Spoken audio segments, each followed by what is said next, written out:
Sorry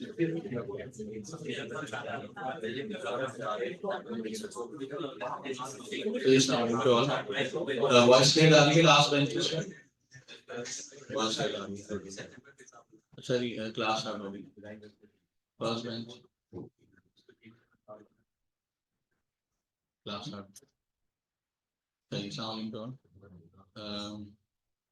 my name is Parth Kumar. अच्छा जी, ये बताइए कि फाइनेंशियल अकाउंटिंग का पेपर F3 यानी कि कितना अर्सा हो गया दिए हुए? What is the gap between? करीब ही दिया था अभी सबने, सही। दूसरी बात, स्किल्स का ये फर्स्ट पेपर किस किसका है? और इससे पहले कौन सा पेपर दे चुके हैं कि और? F6 दिया हुआ है और F4 सही है। चलो वो तो ऑन डिमांड CV था, वैसे भी सही। बेसिकली FR यानी कि F5 से स्टार्ट होता है स्किल्स का जो सेम मॉडल है, क्योंकि उसमें जो है ना वो आपके अटेम्प्ट्स वाले पेपर्स होते हैं सारे। दूसरी इंपॉर्टेंट बात, फाइनेंशियल अकाउंटिंग के अंदर जो लूप होल्स थे पहले जरा वो बताइए थोड़ा सा, क्योंकि अगर मुझे पता नहीं होगा तो फिर प्रॉब्लम होगी इसके अंदर ना। तो F3 के अंदर मैं कुछ एरियाज बता दूं आपको। Company accounts, cash flow, ratio और कंसोलिडेशन। इन चारों में से किसी को कहीं कोई प्रॉब्लम है तो कोई इशू नहीं। उसकी वजह ये है कि हम इसको जीरो से स्टार्ट करें, सही है। उसकी वजह ये होती है क्योंकि हो सकता है कि कोई चीज़ रह गई हो, तो हम वीक बेस नहीं छोड़ सकते, तो हम उसको बिल्कुल ग्रास रूट से स्टार्ट करते हैं, क्योंकि ये हमारे मेन एरियाज भी, मतलब हमारे जो CRQ बनेंगे दो, वो इन्हीं एरियाज से बनेंगे। यू कैन रिकॉर्ड ना, कंपनी अकाउंट्स, कंसोलिडेशन, रेशो, ये 3 एरियाज हमारे CRQs के हैं। यू हैव 2 CRQs और 20 मार्क्स, जिसके अंदर हम डिटेल्स में पूरी टाइपिंग वगैरह सब वर्ड पे करते हैं, हम एक्सेल पे करते हैं, कैलकुलेशन सीखते हैं सारी यहाँ पे क्लास में। और उसकी वजह ये होती है क्योंकि वो 20 मार्क्स जो है ना हमारे लिए पूरे पेपर के सिलेबस पे डिपेंडेंट है, मतलब सारे स्टैंडर्ड्स हमारे अच्छे होने चाहिए। अच्छा, फाइनेंशियल अकाउंटिंग से आ गए फाइनेंशियल रिपोर्टिंग में। फर्क क्या है दोनों में? What is the difference between? F3 financial accounting था, सही, अब you are not in financial report, तो फर्क क्या है दोनों में? What is the difference between?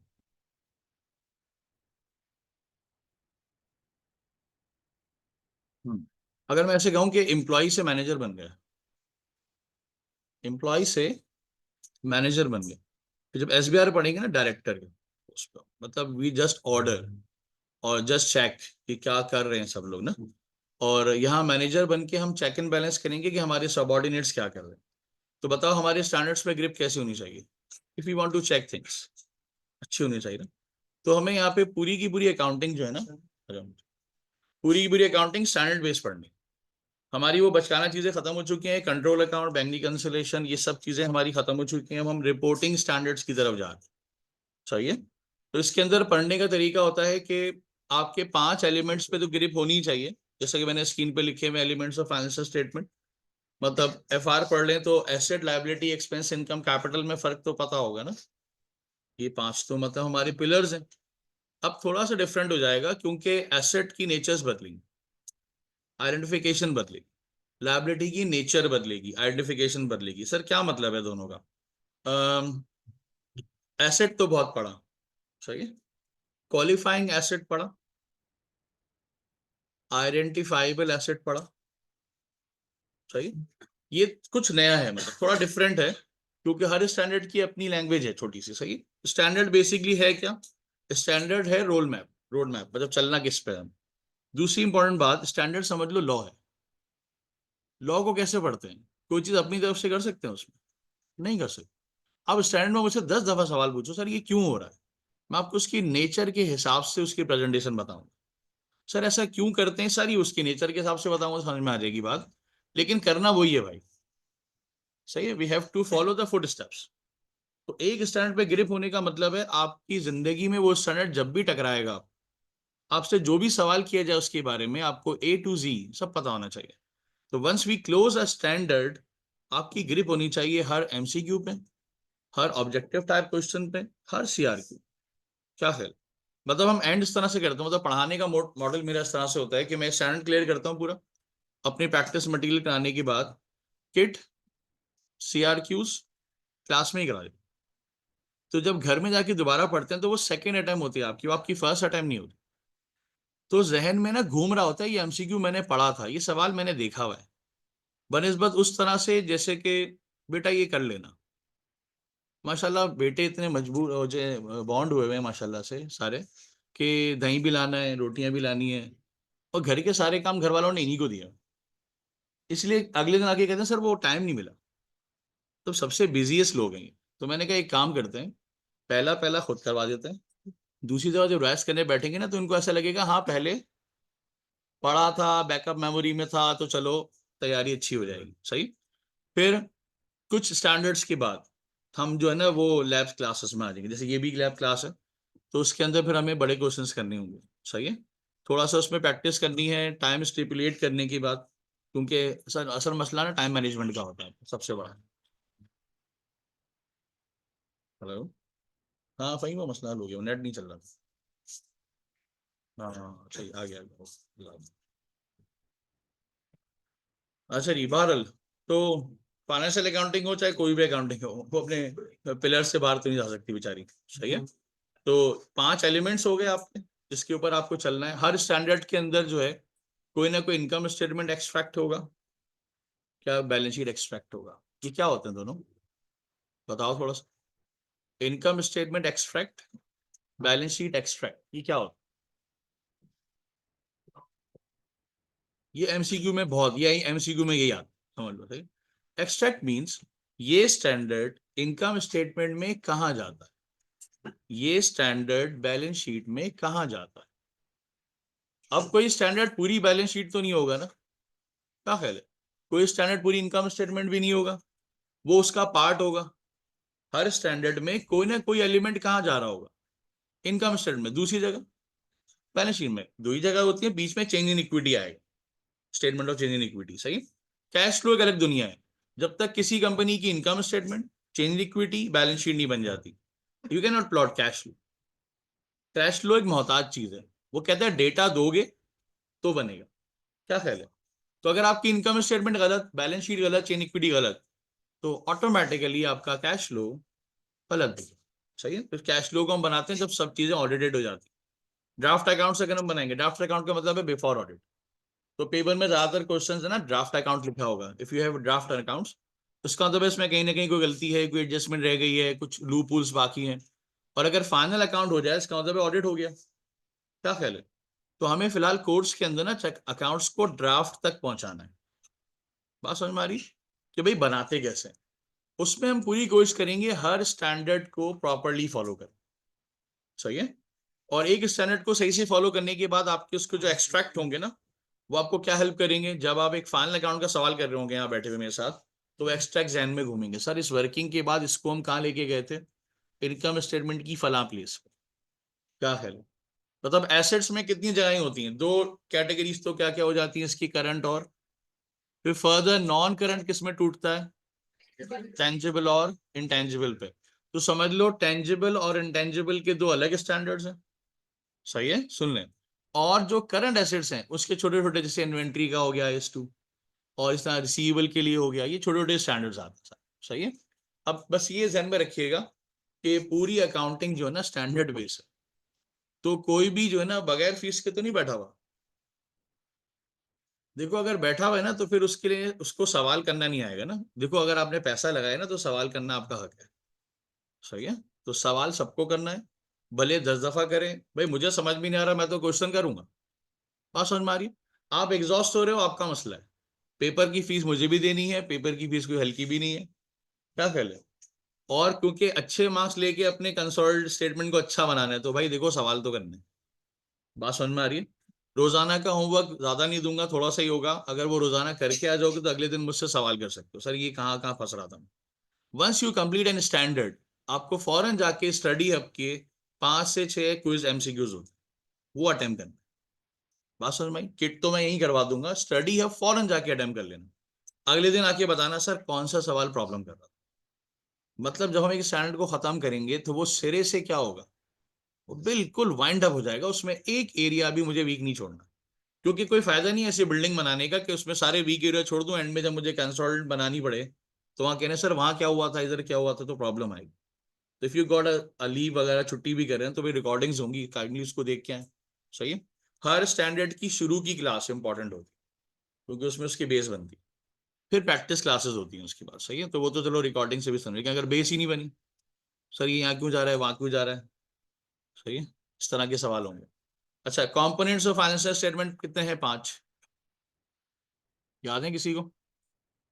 जिस पूरी अकाउंटिंग बनती है मतलब 5 पिलर्स है ना, उससे क्या क्या बनता है? सबसे पहले इनकम स्टेटमेंट बनती है।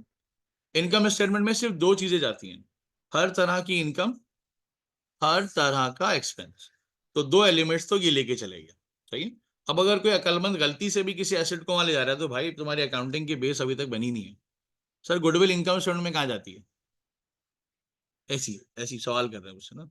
मैंने कहा थोड़ा सोच लेते गुडविल है क्या, गुडविल की नेचर क्या है, उसके बाद मुझसे सवाल करते तो शायद वो क्लियर ही हो जाता खुद ब खुद ही, सही है।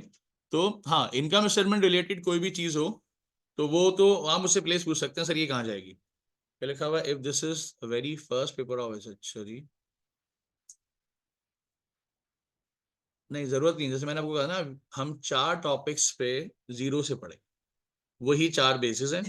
बाकी जो है ना वो हर स्टैंडर्ड के अंदर, मैं तो ये कहता हूँ हर स्टैंडर्ड के अंदर जो सवाल करना है मुझसे करो, क्योंकि वो बिल्कुल नई चीज होगी आपके लिए ना, स्टैंडर्ड बेस अकाउंटिंग जो होती है। तो मुश्किल नहीं है, अच्छी होती है, क्योंकि once you learn these things ना तो आपको फायदा ही है, नुकसान नहीं है आपको उसमें जरा सा। तो सबसे पहले क्या बनती है, इनकम स्टेटमेंट। दूसरे नंबर पे change in equity. Chain equity को तो कैसे याद करते हैं? याद होगा सोल ट्रेडर में बनाते थे, capital at start, add profit, less drawings. Sole trader था ना बेचारा छोटा सा। अब उसको थोड़ा सा फॉर्मल तरीके से कंपनी कैसे बनाती, share holders, premium, reserves, retained earnings, बड़ी बड़ी चीज। तो ये जो फॉर्मेट है ना चेन इक्विटी का, 3 से 4 नंबर का आता है, वो भी कभी कभी, क्योंकि इसमें टफ चीज नहीं है। वो कहता है ऐसी मार्क्स फेंकने नहीं है एग्जाम में कि बच्चा पास ही हो जाए, तो कभी कभी देता है जब उसको टफ करना है। Income statement balance sheet is the favourite, सही है। तो टोटल कितनी चीजें हो गई, 3, statement of comprehensive income, then change equity, and then finally you have a financial position balance sheet. Cash flow 2 साल पहले 20 मार्क्स क्वेश्चन में आता था, फिर उन्होंने खत्म कर दिया इसको। अब ये आता है 10 मार्क्स क्वेश्चन में, या 5 मार्क्स क्वेश्चन में, या 2 मार्क्स एमसीक्यू। तो अब इसका मतलब है कि सीआरक्यू फॉर कैश फ्लो नहीं बनेगा, सही है। तो आप कहेंगे तो मैं इसके बड़े क्वेश्चंस की प्रैक्टिस कराऊंगा सिर्फ नॉलेज के लिए, क्योंकि कंपनी में तो काम करना ही है ना जाकर, तो वहां पे कैश फ्लो पूरा बनाना आना चाहिए। लेकिन पेपर में कैश फ्लो ड्रॉ करने के लिए नहीं आएगा, सही है। लेकिन हम सिर्फ पेपर के लिए नहीं पढ़ रहे, हमें कंपनी में भी जाना है। हम ये कैसे एक्सक्यूज देंगे, वो तो पेपर में ही नहीं था तो मैंने बनाना ही नहीं सीखा। हाँ, मुझे उससे कोई वर्किंग पूछ ले, आप उससे कोई टी अकाउंट पूछ ले, मैं आपको सब बता दूंगा। तो दोनों बातें सीखनी पड़ेंगी, सही है, कैश फ्लो के अंदर भी। और नोट्स टू दी अकाउंट्स का जो एरिया है ना, मतलब थ्योरी का एरिया इन्होंने आपके रखा है एसबीआर के लिए, मतलब ब्रीफिंग। डायरेक्टर साहब काम कब करते हैं, बोलते हैं ज्यादा, ऐसे है ना, ब्रीफिंग देनी है। और ब्रीफिंग किस बात पर देते हैं, जब उनको डेटा मिलता है। डेटा कौन देता है, मैनेजर्स बना के देते हैं। सारा काम कंप्लीट करके अब वो आखिर में वो डायरेक्टर बैठे हुए हैं, सिग्नेचरी वही है, और मीटिंग करना वही करते हैं, चेयरपर्सन वही होते हैं। तो उनको ब्रीफिंग देनी पड़ती है कि ये सारे अकाउंट्स कैसे प्लॉट हुए थे। तो बताओ उसकी नॉलेज कैसी होनी चाहिए, एक्स्ट्रा ऑर्डिनरी, ताकि अगर कोई गलती रह गई हो तो उसको सही भी कर दे, मैनेजर्स की गलती, सही। तो नोट्स अकाउंट्स का मतलब होता है डिटेल नोट्स, किसी भी स्टैंडर्ड की वर्डिंग्स। तो आपका जो एसबीआर का पेपर है ना, वो 70% थ्योरी है, सही है। थ्योरी से मतलब सिर्फ थ्योरी नहीं, मतलब लिखना है, उसको ब्रीफ करना है, रिपोर्ट देनी है उसकी कि ये कैसे हुआ था। आपका 20% पेपर एफआर का थ्योरी है, 20 से 25 से ज्यादा नहीं है, इससे ज्यादा लिखने के लिए नहीं आता, बाकी सारी कैलकुलेशन ही आती, सही है। और कोई सवाल किसी के जहन में तो पूछ लो, फिर इसके बाद बताऊंगा पेपर में पास होने की ट्रिक क्या होती है। पहले दिन ही बता दो, अच्छा है, ताकि जब मैं सवाल करवाऊं तो उसका ख्याल हर स्टूडेंट रखेगा, क्योंकि मैं बार बार पूछूंगा तुमने ये चीज का ख्याल रखा था, तो वो मिस होगा तो एमसीक्यू गलत हो जाएगा, सवाल भी आगे पीछे हो सकता है, सही है। फिलहाल कोई सवाल है तो जल्दी से पूछ लो। जी, सवाल तो होना चाहिए ना।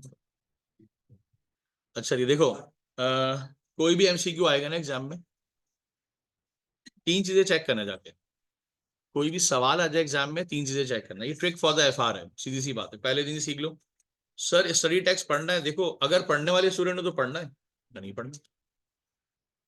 मतलब अजीब सा सवाल नहीं होता, सर ये पढ़ना है वो पढ़ना है, मैं पढ़ने आया हूँ कि खेलने आया हूँ, सही है, ये बोलो गो थ्रू करना है, सही। बहुत डिटेल में नहीं पढ़ना, हम डिटेल में क्लास में बहुत पढ़ते हैं। तो जब आप घर जाके स्टडी टेक्स्ट पढ़ते हैं, या तो मैं तो कहता हूँ स्टडी हब पढ़ लो बेस्ट। अब इसी से बेचारा इतना फोकस कर रहा है कि हम मोल्ड कर रहे हैं चीज़ों को, ख़त्म कर रहे हैं। क्या प्लान बीबीबी से हम स्टडी हब पे जा रहे हैं, स्टडी टेक्स्ट उस पे जा रहे हैं, तो आप भी चले आओ, क्या ख्याल है?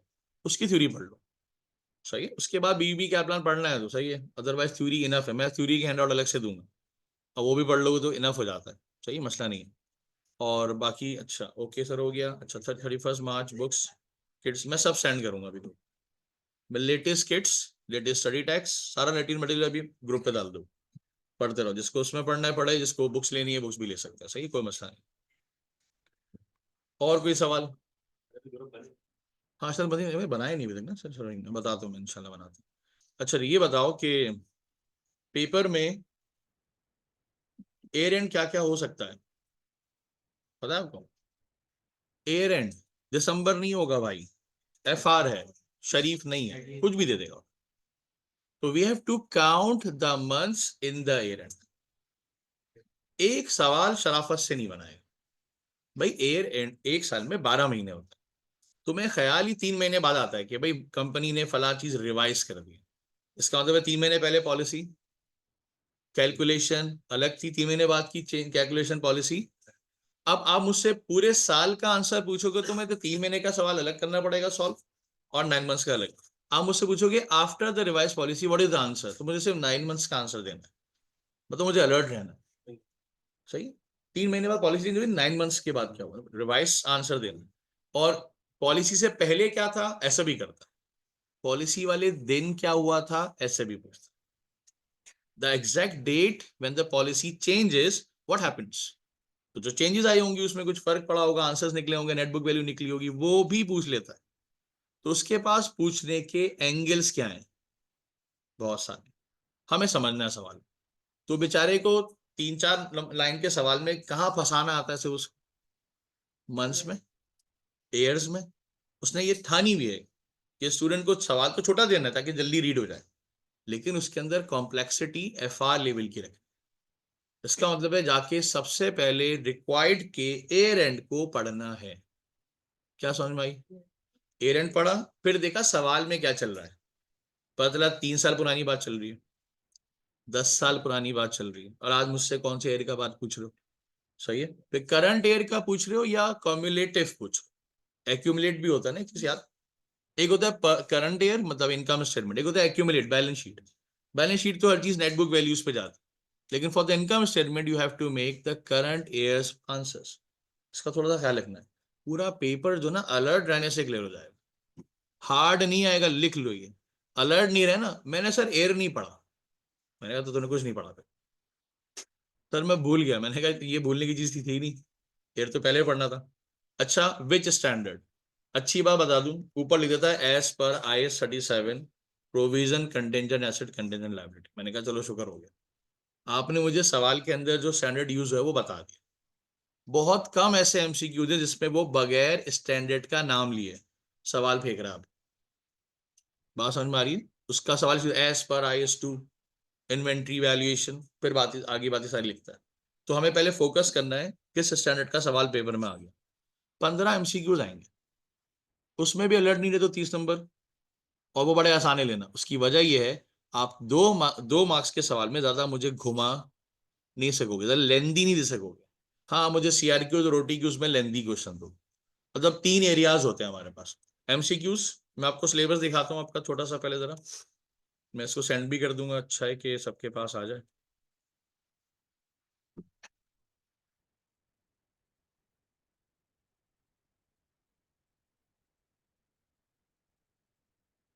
और पेपर पैटर्न भी देख लो थोड़ा सा बना,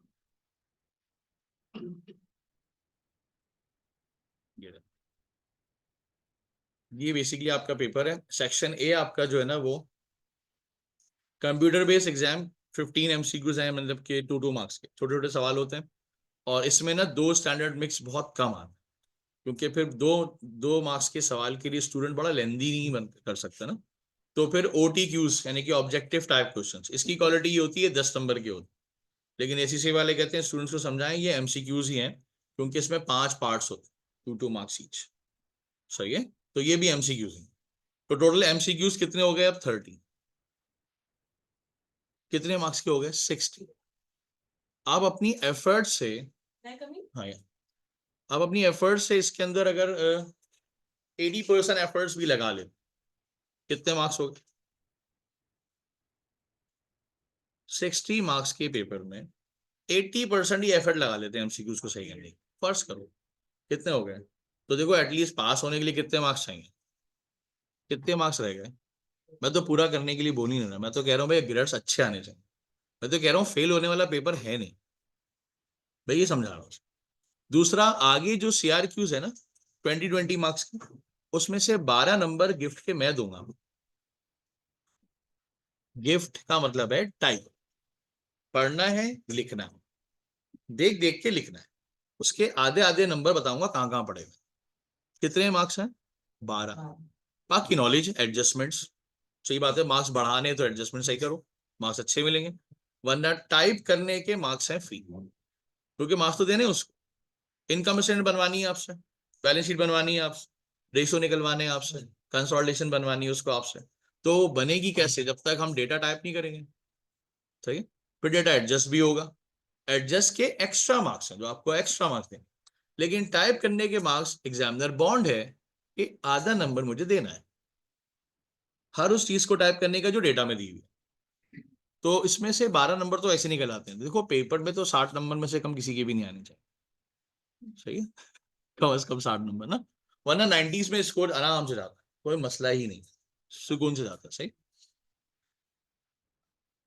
क्लास में थोड़ा सा जल्दी आना पड़ेगा, क्या बात है, रीजन डिवोटेड और चलिए। तो section A MCQs, section A MCQs, section B objective type question, और सेक्शन सी सीआर। सही है। टोटल पेपर 3 घंटे का, 10 मिनट रीडिंग टाइम। 3 घंटे 10 मिनट का पेपर है आपका। कोई सवाल किसी के जहन में? एमसीक्यू सॉल्व करना हो, कोई भी सवाल सॉल्व करना हो, सबसे पहले जाके रिक्वायर्ड में एयर पढ़ना है। एक बात हो गई। हर सवाल दिसंबर का नहीं आएगा, कभी भी नहीं आएगा। दूसरे नंबर पे स्टैंडर्ड कौन सा आ गया? तीसरे नंबर पे आपसे एसओसीआई मांग रहा है या एसएफपी मांग रहा है? दोनों मांगेगा तो सवाल थोड़ा लेंदी होगा, जो सवाल बहुत ज्यादा डेटा होगा उसमें। लेकिन दोनों में से कोई एक मांगता है। मतलब हर स्टैंडर्ड में मैंने कहा ना, कुछ एरिया कहाँ ट्रांसफर हो रहे होते हैं इनकम स्टेटमेंट में, और कुछ एरिया कहाँ जा रहे होते हैं। तो अगर उसने सिर्फ एक एरिया को फोकस कर लिया तो it could be income statement और बैलेंस शीट।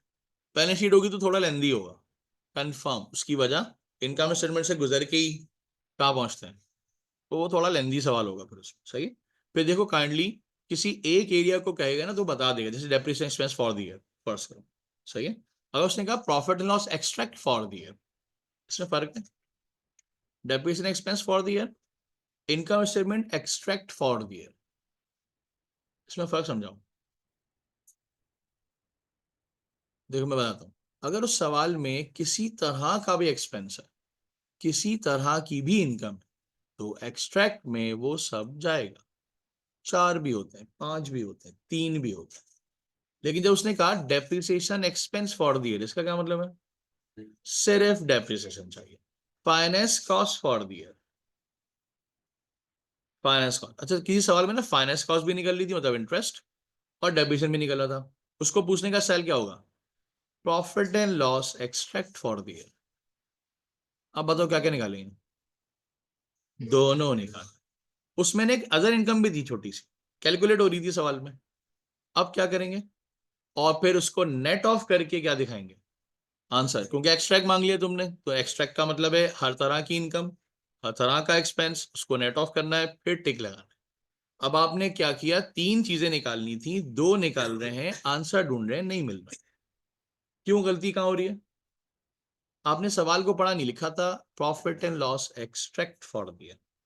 एक्सट्रैक्ट का मतलब है आपको बहुत अलर्ट रहना, क्योंकि आपको हर एरिया देखना है कि कहीं कोई एक्सपेंस छुपा हुआ तो नहीं है। छोटी सी एग्जांपल देता हूँ, आईएएस सर्टिफिकेट याद है? थोड़ा थोड़ा बिलर बिलर, कोई बात नहीं, दोबारा बताया। इंटेंजिबल्स, इंटेंजिबल्स का स्टैंडर्ड आईएएस 38 ना। IS-38 के अंदर एक होता था रिसर्च एंड डेवलपमेंट, थोड़ा थोड़ा याद हो शायद। अच्छा, रिसर्च फेज एक्सपेंस होता है, वजह वजह क्योंकि कुछ बना ही नहीं, अभी तो फाइनल नहीं हुआ, उसका तो अप्रूवल लेना पड़ता है पहले बॉडी से, उसके बाद ही हमें डेवलपमेंट राइट्स मिलते हैं। तो क्या रिसर्च को एक्सपेंस में ले जाना चाहिए? डन। हमेशा हमेशा रिसर्च फेज साल के आखिर में चेक किया जाएगा, अगर डेवलपमेंट फेज क्वालिफाई करता है तो रिसर्च फेज किस में जा सकता है? डेवलपमेंट के नाम से एसेट में, अदरवाइज। अच्छा, साल के अंदर ना रिसर्च भी हुई, डेवलपमेंट भी हुई, बन भी गया और चलना भी शुरू हो गया, मतलब उसका फायदा भी शुरू हो गया। तो होता है एमोटाइजेशन फेज। इंटेंजिबल्स को दुनिया से जाना है ना अगर, तो उसको क्या होना पड़ेगा? एसेट्स को दुनिया से जाना है नॉन करंट, उसको डेप्रिशिएट होना पड़ेगा, सही है। इन्वेंट्री को एनआरवी होना पड़ेगा, ऐसे ऐसे सेल होना पड़ेगा। तो बताओ अब इंटेंजिबल्स के स्टैंडर्ड में दो तरफ से एक्सपेंस आ गया, एक बिल्कुल शुरू में by the name of research, फिर development by the name of asset, उसके बाद दोबारा से क्या बन गया? एमोटाइजेशन। ये भी क्या नेचर क्या है? अच्छा, मैंने सवाल में पूछा IS-38 के हिसाब से profit and loss extract for the year. चलो पहले सवाल को गौर से पढ़ के देखेंगे, कितने अरसे तक क्या चली उसको नोट कर लें, फिर डेवलपमेंट फेज को इग्नोर करेंगे। हाँ, डेवलपमेंट फेज की अमाउंट ही अमोर्टाइज होती है, ये बात सही है। उसको फिर क्या करेंगे? फिर उसका क्या निकालेंगे? आंसर। उस आंसर को ऐड कर देंगे किसमें? रिसर्च के आंसर। लेकिन अगर मैं आपसे पूछता amortisation expense for the year, jackpot. Research भूल जाओ, बस ये ख्याल रखो कब से खत्म हो गई थी, खुद सुकून से डेवलपमेंट करो उसकी, फिर उसको एमोटाइजेशन फेज पे ले जाओ, फिर जितना एमोटाइज हो रहा है उसको एमोटाइज करो, एमोटाइज का आंसर पे लगाओ आंसर। अगर मैं सिर्फ रिसर्च पूछूं फिर तो मैं लिखूंगा कैसे? What the research expense for the year as per IS-38। तो बहुत आसान सवाल हो गया, आप तो स्पेसिफिकली पूछ रहे हो, ये सवाल जल्दी हो जाता, ये सवाल आसान होता। लेकिन उसका जो फेवरेट है ना वो क्या है? Extract for the year. तो आपको उसमें बहुत अलर्ट रहना पड़ेगा, क्योंकि अगर हमने पूरे सवाल को हर एंगल से नहीं पढ़ा तो कहीं कोई एक्सपेंस छुपा हुआ है, कहीं कुछ क्वालिफाई नहीं करता। जैसे कि आपको याद है स्टाफ ट्रेनिंग क्या होती है? स्टाफ ट्रेनिंग एक्सपेंस है ना। तो स्टाफ ट्रेनिंग अगर रिसर्च फेज में करवाएं, डेवलपमेंट फेज में करवाएं, एमोटाइजेशन फेज में करवाएं, अकाउंटिंग ने इसके लिए रूल क्या बना हुआ है? ये एक्सपेंस है, ये कैपिटलाइज नहीं हो सकता। कुछ एक्सपेंस ऐसे हैं जो कि पहले कराऊं, बीच में कराऊं या बाद में कराऊं, वो क्वालिफाई। तो इसका मतलब है सवाल में कि छोटा सा लिखा था कि इस रिसर्च के दौरान थोड़ी सी स्टाफ को ट्रेनिंग भी दी। अब मुझसे पूछ रहे एक्सट्रैक्ट फॉर द ईयर, कितने एक्सपेंस हो गए? तीन। एक रिसर्च, दूसरा मॉडरेशन, तीसरा ये जो ट्रेनिंग था। थोड़ा सा अलर्ट रहना है, मुश्किल नहीं आएगा पेपर, बता दूं आपको मैं। तो अगर आप जब पढ़ के जाओगे मुश्किल कहां से आएगा? हाँ, आपने सही से पढ़ा नहीं सवाल, मेरा कसूर नहीं है इसमें। बात समझ में आ गई? तो हर सवाल में क्या करना है? एरेंट को देखना है गौर से, उसके बाद स्टैंडर्ड कौन सा आ गया एग्जाम में, अपना माइंड बनाना है उसका, और फिर एसओसीआई एसओपी में से कौन सा सवाल का मुझे टिक लगाना है। एसओसीआई आ जाए तो उसके अंदर भी भाई काफी डिटेल है, और एसओपी में भी डिटेल है कि पूछ रहा है नहीं पूछ रहा है इसका। और कोई चीज, कोई सवाल? जी।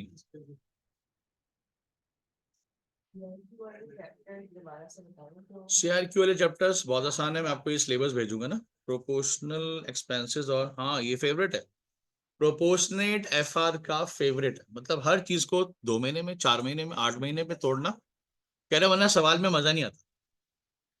स्टूडेंट अलर्ट कैसे होगा, उसकी आंखें कैसे खुलेंगी जब वो सही से पढ़ेगा सवाल, कि फला चीज किस तारीख को हुई थी और मांग कौन से साल का रहा है। तो ख्याल रखना पड़ेगा ना बहुत ज्यादा इसके अंदर, सही है।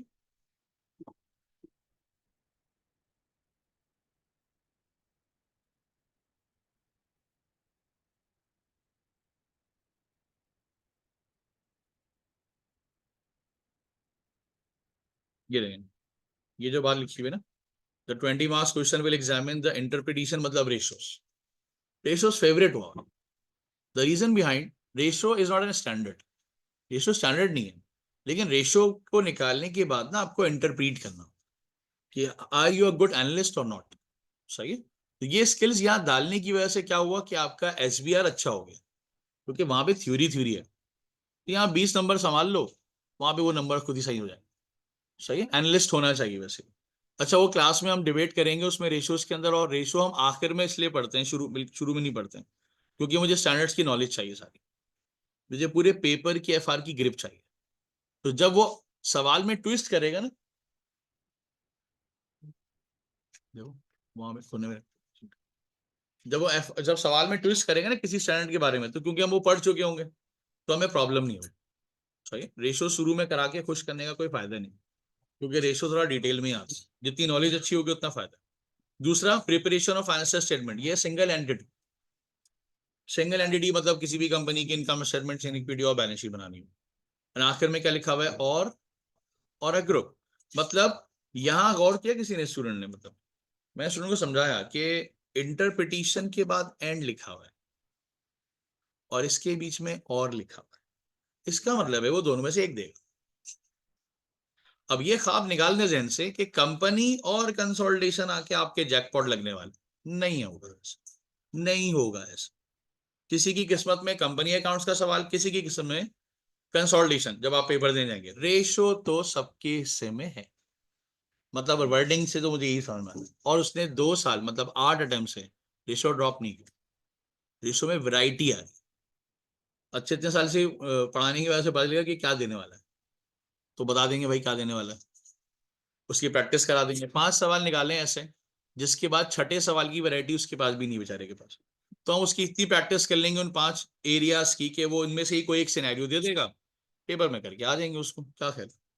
सिंपल सी बात है कि क्या करेगा वहां से, मुझे कैसे घुमाएगा, मुझे इतना घुमाना था तुमने घुमा दी। एक वक्त ऐसा आता है ना कि घुमाने वाली जगह भी क्या हो जाती, खत्म हो जाती। तो कर लेंगे उसको। और कोई सवाल? मतलब 3 एरिया से फोकस कीजिएगा, रेशो, कंपनी अकाउंट्स और कंसल्टेशन। मेन फोकस हमारा कंपनी अकाउंट्स इसलिए होता है क्योंकि उसमें सारे स्टैंडर्ड में से कुछ भी पूछ सकता है। अच्छा, एनालिसिस के बाद ये भी निकाल लिया कि हमारे 22 स्टैंडर्ड्स हैं तो हमें पढ़ने ना, उसमें से कंपनी अकाउंट्स के अंदर वो 12 से 13 ही दे सकते, क्योंकि बाकी में ना एक स्टैंडर्ड में जान होती है, मतलब उसमें डेप्थ और स्ट्रेंथ होती है। कुछ स्टैंडर्ड इतने बेकार हैं, उसकी वजह ये होती है कि उनको मैं कहता हूँ ऑप्शनल स्टैंडर्ड्स। एक होते हैं मैंडेटरी स्टैंडर्ड्स, एक होते हैं ऑप्शनल स्टैंडर्ड्स। मैं कुछ समझाना चाहता हूँ इसमें ना। ये बताओ कोई ऐसी कंपनी जो नॉन करंट एसेट्स के बगैर काम करती है, मतलब ना उसके पास फर्नीचर है, ना लैंड, ना बिल्डिंग इक्विपमेंट, ना शॉप, ना कुछ कुछ भी नहीं है।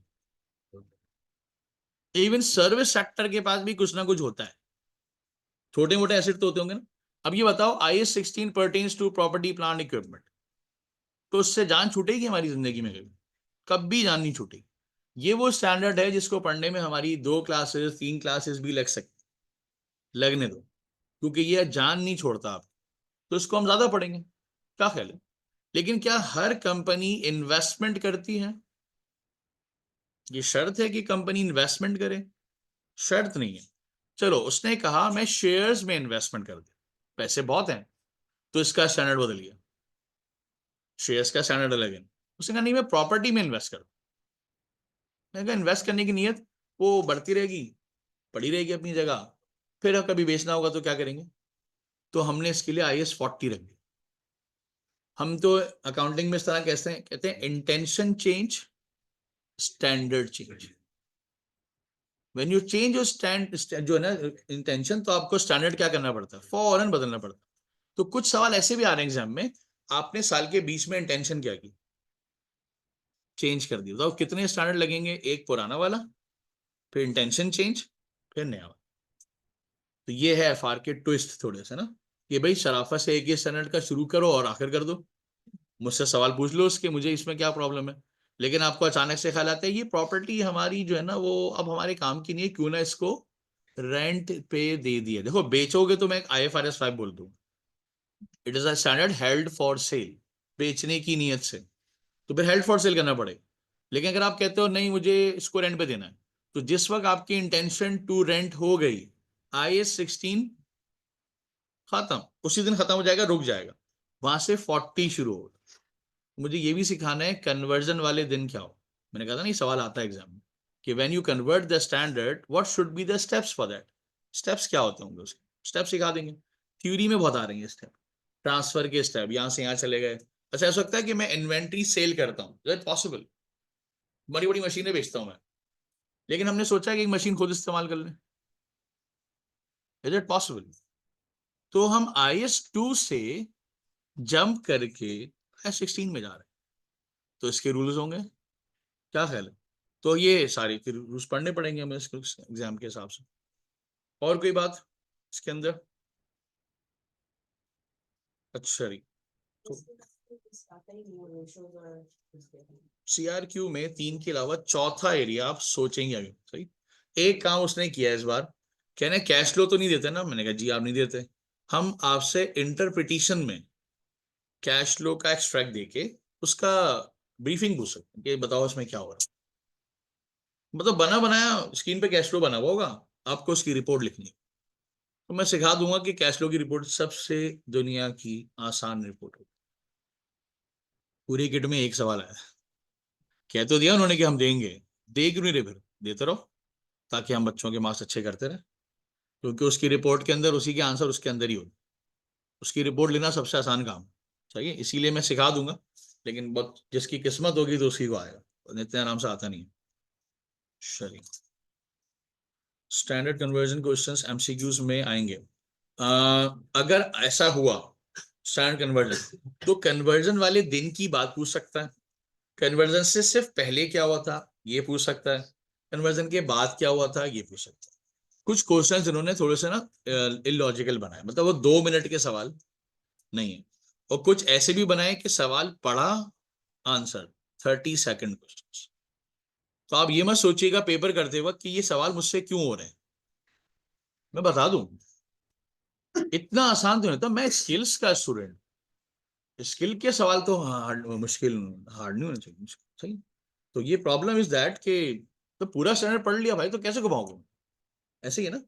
तो अगर आपके सवाल थोड़े हल्के आ गए, इजी आ गए, ऐसा भी सवाल है कि सवाल को रिक्वायर्ड पहले पढ़नी है, क्योंकि हमारी मेन थीम यही है, फिर जब सवाल में गए तो पता चला आंसर वहीं ऑलरेडी कैलकुलेट था, ऐसे भी फेंकता, बिल्कुल फ्लंक क्वेश्चन फेंकता। अब स्टूडेंट क्या करता है, सर सवाल आ गया MCQ, कैलकुलेटर उठाओ सबसे पहले, तो ये कहाँ लिखा हुआ है भाई, if you have to use the calculator then, तो बहुत दफा तो आंसर उसी में पड़ा हुआ था, तो क्या जरूरत है उसको सॉल्व करने की। पता चला सॉल्व कर लिया, ओहो ये तो इसी में था। इसको कहते हैं टाइम मैनेजमेंट नहीं किया, आपका टाइम गया, जाया हो गया उसका, सही है? और कोई सवाल किसी के जहन में आ रहा हो तो? फर्स्ट क्लास है, नोहा होना जरूरी है सब्जेक्ट कि हम पढ़ने क्या वाले, ताकि पूरा सेमेस्टर माइंड बना के आए, हाँ भाई यही पढ़ना है, सही है, जो बातें हुई थी सारी। और कोई चीज? 20 फेब, 20 फरवरी, 20 फरवरी। फिर आप थोड़ी छुट्टियों पे जाएंगे, हल्की सी, हल्की सी, 5-6 दिन में। उसके बाद अपनी क्यूरीज लेकर आएंगे, तो फिर उसके बाद रिसेशन होगा दोबारा से, रिवीजन कह लो उसको, सही है, ब्रेनस्टॉर्मिंग सेशन कह लो, दोनों हो सकते हैं। छुट्टी नहीं है भाई, छुट्टी के अलावा सब है, सही।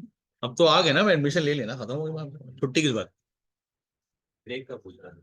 ब्रेक जो है ना वो अभी टाइम है। अच्छा नहीं, देखो 5 सेक्शन है आपके सिलेबस के, मैं बताया 20 फेब। देखो आपके पास जो है ना वो 5 सेक्शन है, एरियाज जो पढ़ने होते, उसमें पहला थ्योरी है सारा ही। थोड़ा सा ही बताया था उसके बारे में, लेकिन भी डिटेल में जो है ना वो बिल्कुल आखिरी क्लासेस में समझ में आता है सही से, वरना फायदा नहीं, रट्टा लग जाएगा। ये बताओ, देखो अकाउंटिंग जो है ना, अकाउंटिंग जो है ना वो दो दो लोगों के पास है मेन, अमेरिकन और ब्रिटिशर्स, ये दोनों जो है ना पाइनियर्स हैं।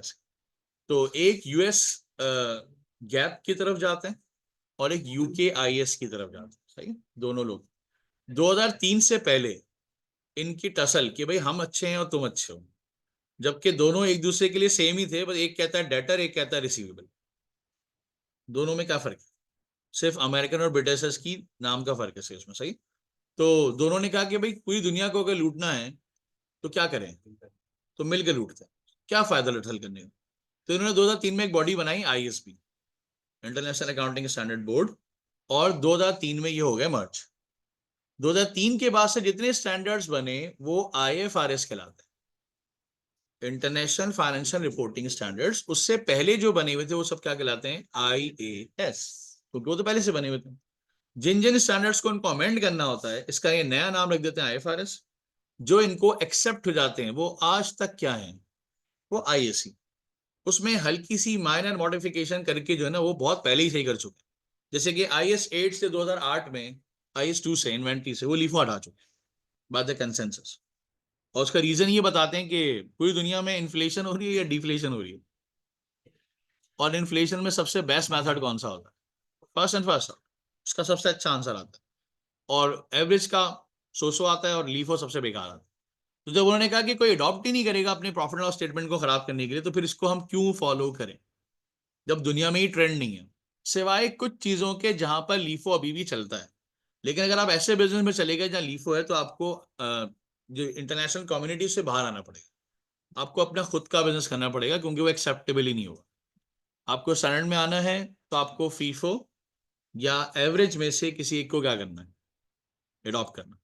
सही है, लीफो को नहीं कर सकते adopt। ये दोनों को खत्म करने के लिए आ रहे हैं US और UK। खत्म नहीं कर रहे, ये क्या होगी, अब ये दोनों मिलके जो स्टैंडर्ड्स बना रहे हैं ना, इसका फायदा क्या हो रहा है कि ACCA पढ़ेंगे पाकिस्तान में, जॉब करने भागेंगे बाहर। ऐसे ही है ना, इसको कहते हैं स्टैंडर्डाइजेशन या चालाकियां। अच्छा अच्छा ब्रेन बनाओ और फिर बुला लो, क्योंकि वो कहते हैं ब्रेन तो हमारा ही है, क्योंकि बनाया किसने है? हमने बनाया है। वहां बैठ के पढ़ लेते हैं हमारी पढ़ाई। फ्रीलांसिंग कामयाब क्यों है? पाकिस्तान में बैठ के लोग फ्रीलांसिंग कर रहे हैं, किसके अकाउंट मेंटेन कर रहे होते हैं? बाहर के। कौन सी अकाउंटिंग फॉलो करते हैं वो लोग? US UK, मतलब अकाउंटिंग स्टैंडर्ड्स। हमें अच्छे पैसे मिल रहे हैं, क्यों? क्योंकि हम सस्ती लेबर है ना। हमें रात को जागने का वैसे भी शौक था, हमने कहा चलो जागने के साथ पैसे भी कमा लेते हैं। क्या ख्याल है? नींद नहीं आती ना। तो फ्रीलांसिंग की जॉब करते हैं, डॉलर में पैसे मिल रहे हैं, वहां वो उसको एम्प्लॉय पड़ रहा है 2,500 का, हमें पड़ रहा है 500 का। $500 हमारे लिए काफी है। ऐसे 4 क्लाइंट मिल गए तो $2,000, थोड़ी बहुत तो गुजारा हो ही जाएगा इसमें। क्या ख्याल है? यहीं बैठे बैठे भले नींद खराब हो। सही है। इसके भाई अगर जॉब करनी तो बाहर चले जाओ भाई, अपनी तुम सेहत क्यों खराब कर रहे हो यहाँ पे? अच्छा रही तो IS और ये दोनों मिलके जो है ना स्टैंडर्ड्स बन गए। तो अगर जो भी IS हम पढ़ेंगे, इसका मतलब है दोनों की टसल्स खत्म हो चुकी है, और आज तक वो क्या हो रहे हैं? ब्लाइंड फॉलो हो रहे हैं। और जो IFRS आपके कोर्स में है, 3 7, हाँ 6 7 तो है, वो आपको जो है ना वो नए स्टैंडर्ड्स है। वो इसका समझ जाना कि वो 2003 के क्या बने होंगे, बाद बने होंगे, ऑब्वियस बात है। सही। अच्छा, वो बेकार सा सवाल नहीं आता कि कौन से ईयर में बने थे, क्या ही बेकार सवाल है ये। अच्छा रही, टेंजिबल नॉन करंट एसेट। जब भी आप, एक मिनट, क्या है मेरे पास, आवाज नहीं आ रही तो, हाँ जोर से बोले। हाँ मैंने स्टैंडर्ड्स 22 के करीब स्टैंडर्ड्स हैं हमारे कोर्स में। अच्छा देखो, ये जो सेक्शन भी है ना आपका सिलेबस, ये आपको पास या फेल करेगा। सही? ये पास या फेल करेगा आप, क्योंकि ये ग्रिप नहीं हुई, गया पेपर। क्योंकि इसमें सिर्फ स्टैंडर्ड्स, सिर्फ स्टैंडर्ड्स। बाकी सारा तो फिर इंटरप्रिटेशन है, और फिर वो बनाना कैसे है, रेशो कैसे निकलता है, वो तो बात की चीज़ है। लेकिन अगर आपका सेक्शन B फेल हो गया ना, कोई स्टैंडर्ड वीक रह गया, तो फिर आपका पेपर खराब होगा। उसकी भी ट्रिक है, वो आखिरी दिन बताऊंगा, अगर कोई स्टैंडर्ड वीक रह जाए तो क्या करते। अच्छा जी, टेंजिबल नॉन करंट एसेट, ये बताओ। I16, property plant equipment tangible है। इसके अलावा इन्होंने इसमें 2 स्टैंडर्ड और डाले। जब भी आप पढ़ेंगे इसको जाके, तो आपके आपके I16 के साथ, टेंजिबल के साथ 2 और स्टैंडर्ड, वो आपको बुक में भी, सही टेक्स्ट में, कैप्लान में भी, वो डिस्कस करते। एक है IS23, बोरोइंग कॉस्ट, और एक है इन्वेस्टमेंट प्रॉपर्टी IS40। तो मतलब जहां पर भी ये टेंजिबल नॉन करंट एसेट आप बुक में पढ़े, चाहे कैप्लान से पढ़े, चाहे BBP से, चाहे स्टडी हब से, आपको ये तीनों एक साथ मिले। तो इसको भी याद कर लें कि अचानक से क्या आ गया, अचानक से नहीं, वो है ही उसके साथ। मतलब IS16 का तो मतलब होता है property plant equipment. IS23 borrowing cost के बारे में थोड़ा सा हल्का सा बता देता हूँ आपको मैं, हर स्टैंड के बारे में। ये बताइए कि लोन लेते हैं, लोन लेने का पर्पस एसेट की कंस्ट्रक्शन हो सकता है, मे बी, कि पहले मैं ऑफिस बनाऊंगा, फिर मैं उसको यूज करूंगा। तो भाई यूज तो दूसरे नंबर पे है। पहले नंबर पे क्या है? बनाना। अगर आपने लोन के पैसों से बनाया, अगर अकाउंटिंग कहता है उस लोन को लेने के लिए इंटरेस्ट तो नहीं दिया था कहीं? इंटरेस्ट दिया होगा। अब आ जाओ वापस आए 16 पे। एक होता है इनिशियल एक्सपेंडिचर्स। क्या होते हैं ये, क्यों होते हैं? तो याद आ रहा है हल्का फुल्का? ये तो FA1 की चीज है, कैपिटल रेवेन्यू एक्सपेंडिचर। तो याद है कि जब आप एसेट खरीदते हैं तो हो सकता है उस पर कुछ खर्चा हुए हो, और to bring the asset into usable और वर्केबल कंडीशन, इसको क्या कहते हैं? Capital expenditures. ऐसी है ना? तो क्योंकि अभी कैपिटल एक्सपेंडिचर उस वक्त है क्योंकि बन रहा है, तो क्या लोन लेने के बाद भी वो बन रहा है? बना नहीं है अभी। सही है, इंस्टॉलेशन वगैरह तो बात की बात है, पहले बन तो जाए। तो अकाउंटिंग कहते हैं कंस्ट्रक्शन के दौरान क्या इंटरेस्ट तो नहीं दे रहे? बिल्कुल दे रहे हैं। अकाउंटिंग ने कहा एक रूल बना देते हैं, इसको भी कैपिटलाइज करें, इसको भी इनिशियल मान लेते हैं। कब तक इनिशियल मान लेते हैं? जब कंस्ट्रक्शन नहीं हो जाता। इसका मतलब है IS-23 is not a mandatory standard, it's an optional standard. इसीलिए पूरी किट में इसके 4 सवाल हैं। क्या समझे? जिन चीजों के सवाल आपको 10 12 18 सवाल मिले ना, समझ जाओ ये स्टैंडर्ड क्या है। वो अच्छा इंपॉर्टेंट स्टैंडर्ड है। किट के अंदर इतने सारे सवाल, इसका क्या मतलब है? स्टैंडर्ड बहुत अच्छा है। और जिसके ढूंढने से एक सवाल, 2 सवाल, मैक्स 4 सवाल मिलने, इसका क्या मतलब है? कि ये नॉलेज के लिए है, जब कंपनी में कभी बोरो करो, और बोरो करने के बाद इंटेंशन क्या हो? To construct something. और कंस्ट्रक्ट समथिंग में इन्वेंट्री अलाउ नहीं है। इन्वेंट्री तो फौरन बन जाती है। It takes substantial time to complete. Definition तो देखें, अजीब सी है। बोरिंग कॉस्ट के स्टैंडर्ड की शर्त क्या है? It must be a office, और अ शॉपिंग मॉल, और अ ब्रिज, और a machine which takes substantial time to complete. तो टाइम ले बनने में, इन्वेंट्री ना हो, मोबाइल फोन ना हो, लैपटॉप्स ना हो, मशीन्स ना हो, वो टाइम ले बनने में, तो borrowing cost IS-23 is helpful. Otherwise बेकार है, यूज ही नहीं होगी। 100%। वो लगता ही है, जैसे कि मैंने नहीं सुना कि कल ब्रिज बन गया। हाँ ये बात है, जैसा मुल्क वैसी तरक्की। ऐसे है ना? हमारे मुल्क में डैम बन रहा है। बन रहा है तो लगाना पड़ेगा। बन जाएगा तो दिन देख लेंगे, फिर ख्वाब भी हमारा पूरा हो जाएगा। हम देखेंगे, हमारे बड़े देखेंगे, जो भी देखेंगे हमारे बच्चे देखेंगे। बाहर देखो, अजीब सी बात है, बाहर के मुल्कों में तो जो कंस्ट्रक्शन जिस वक्त कहा जाता है ना, उस वक्त हो जाता है। तो आपके पेपर में टाइम पहले से पता होगा, 6 मंथ, 12 मंथ्स ऐसे लिखा होता है। सही। इसमें मेड टू ऑर्डर चीजें भी आ गई, स्टैंडर्ड में लिखा हुआ है। मेड टू ऑर्डर क्या होता है? मेड टू ऑर्डर मतलब रोल्स रॉयस सुना है? वो नॉर्मल गाड़ी नहीं है सर, वो शोरूम से नहीं मिलती। वो बनानी पड़ती है ऑर्डर। उसके लिए पहले से क्या करनी पड़ती है? पूरी पेमेंट करनी पड़ती है। वो 6 7 महीने बाद तो बन के आती है वो। ऐसे ही है ना? IS-23 उस पर लग जाएगा, अकाउंटिंग ने अलाउ कर दिया, because that inventory is taking substantial time to complete. सही है, थोड़ा नॉर्मल कार। सही है, सुजुकी नहीं है, ऑल्टो नहीं है, खड़ी हुई शोरूम में, जितनी खरीदना खरीद लो, उस पर नहीं लगता। सही है। तो बोरिंग कॉस्ट में हमें सिर्फ इतना करना होता है, कितनी इंटरेस्ट की अमाउंट मुझे एसेट की कॉस्ट में क्या करनी है? ऐड करनी। अच्छा, कब तक ऐड करनी है? उसके रूल सिखा दूंगा। कितनी करनी है, क्यों नहीं करनी है तो उसकी क्या वजह होती है, वो सब स्टैंडर्ड के अंदर पढ़ेंगे। और इन्वेस्टमेंट प्रॉपर्टी के बारे में बहुत हल्का हल्का बता दिया मैंने। When you have intention to take rent और समथिंग, मतलब रेंट लेना हो या कैपिटल एप्रिसिएशन, इसमें होटल्स की बातें बहुत आती हैं, जमीन की बातें बहुत आती हैं। ऐसे प्लांट, ऐसी बिल्डिंग जिसको आपको रेंट पे देने की इंटेंशन है, वो इस स्टैंडर्ड में जाते। सही है, उसकी बातें आएंगी। सही। इंटेंजिबल्स तो बहुत ही आसान है। क्या क्या होता है? नॉन फिजिकल सब्सटेंसेस याद कर लो। गुडविल तो एग्जाम्पल हो जाएगी ना। नॉन फिजिकल सब्सटेंसेस क्या मतलब? नजर नहीं आते, बट होते हैं ना, क्या ख्याल? एसेट की तमाम क्वालिफिकेशन क्राइटेरिया मीट करते हैं वो। एसेट की मतलब, एसेट की क्वालिफिकेशन क्राइटेरिया क्या है, वो आपको याद है किसी को? परचेज कॉस्ट, कस्टमाइज, हाँ ये ऐसे ही होता है। शायद के याद की हो एक डेफिनेशन एसेट की, इसमें 4 चीजें हो। एसेट एक ऐसा रिसोर्स है जो किसके कंट्रोल में हो? याद कर लो, ऑनरशिप की शर्त नहीं है, कंट्रोल की शर्त। सही है। तीसरा, ड्यू टू पास इवेंट, क्योंकि नॉन करंट एसेट्स की क्वालिटी है, लिया हुआ पुराना होता है, चलता अब तक ही है, तो आगे भी काम करता है। सही। और फ्यूचर इकोनॉमिक बेनिफिट का मतलब है आपको फायदा देता रहे। क्या ख्याल है? एक कैंपस खरीदा, बनाया, 20 साल से उसको चला रहे हैं, इसका मतलब है बना एक 20 साल पहले था, फायदा आपको देता जा रहा। इसका क्या मतलब हुआ कि ये आपका नॉन करंट एसेट है। सेम सारी फीचर्स किस में होंगे? इंटेंजिबल में। क्या ख्याल है? मतलब जो ब्रांड नेम होता है वो भी क्या होता है? Brand name. क्या ब्रांड नेम बिकता है? बिकता। अच्छा, फिजिकली क्या बिकता है?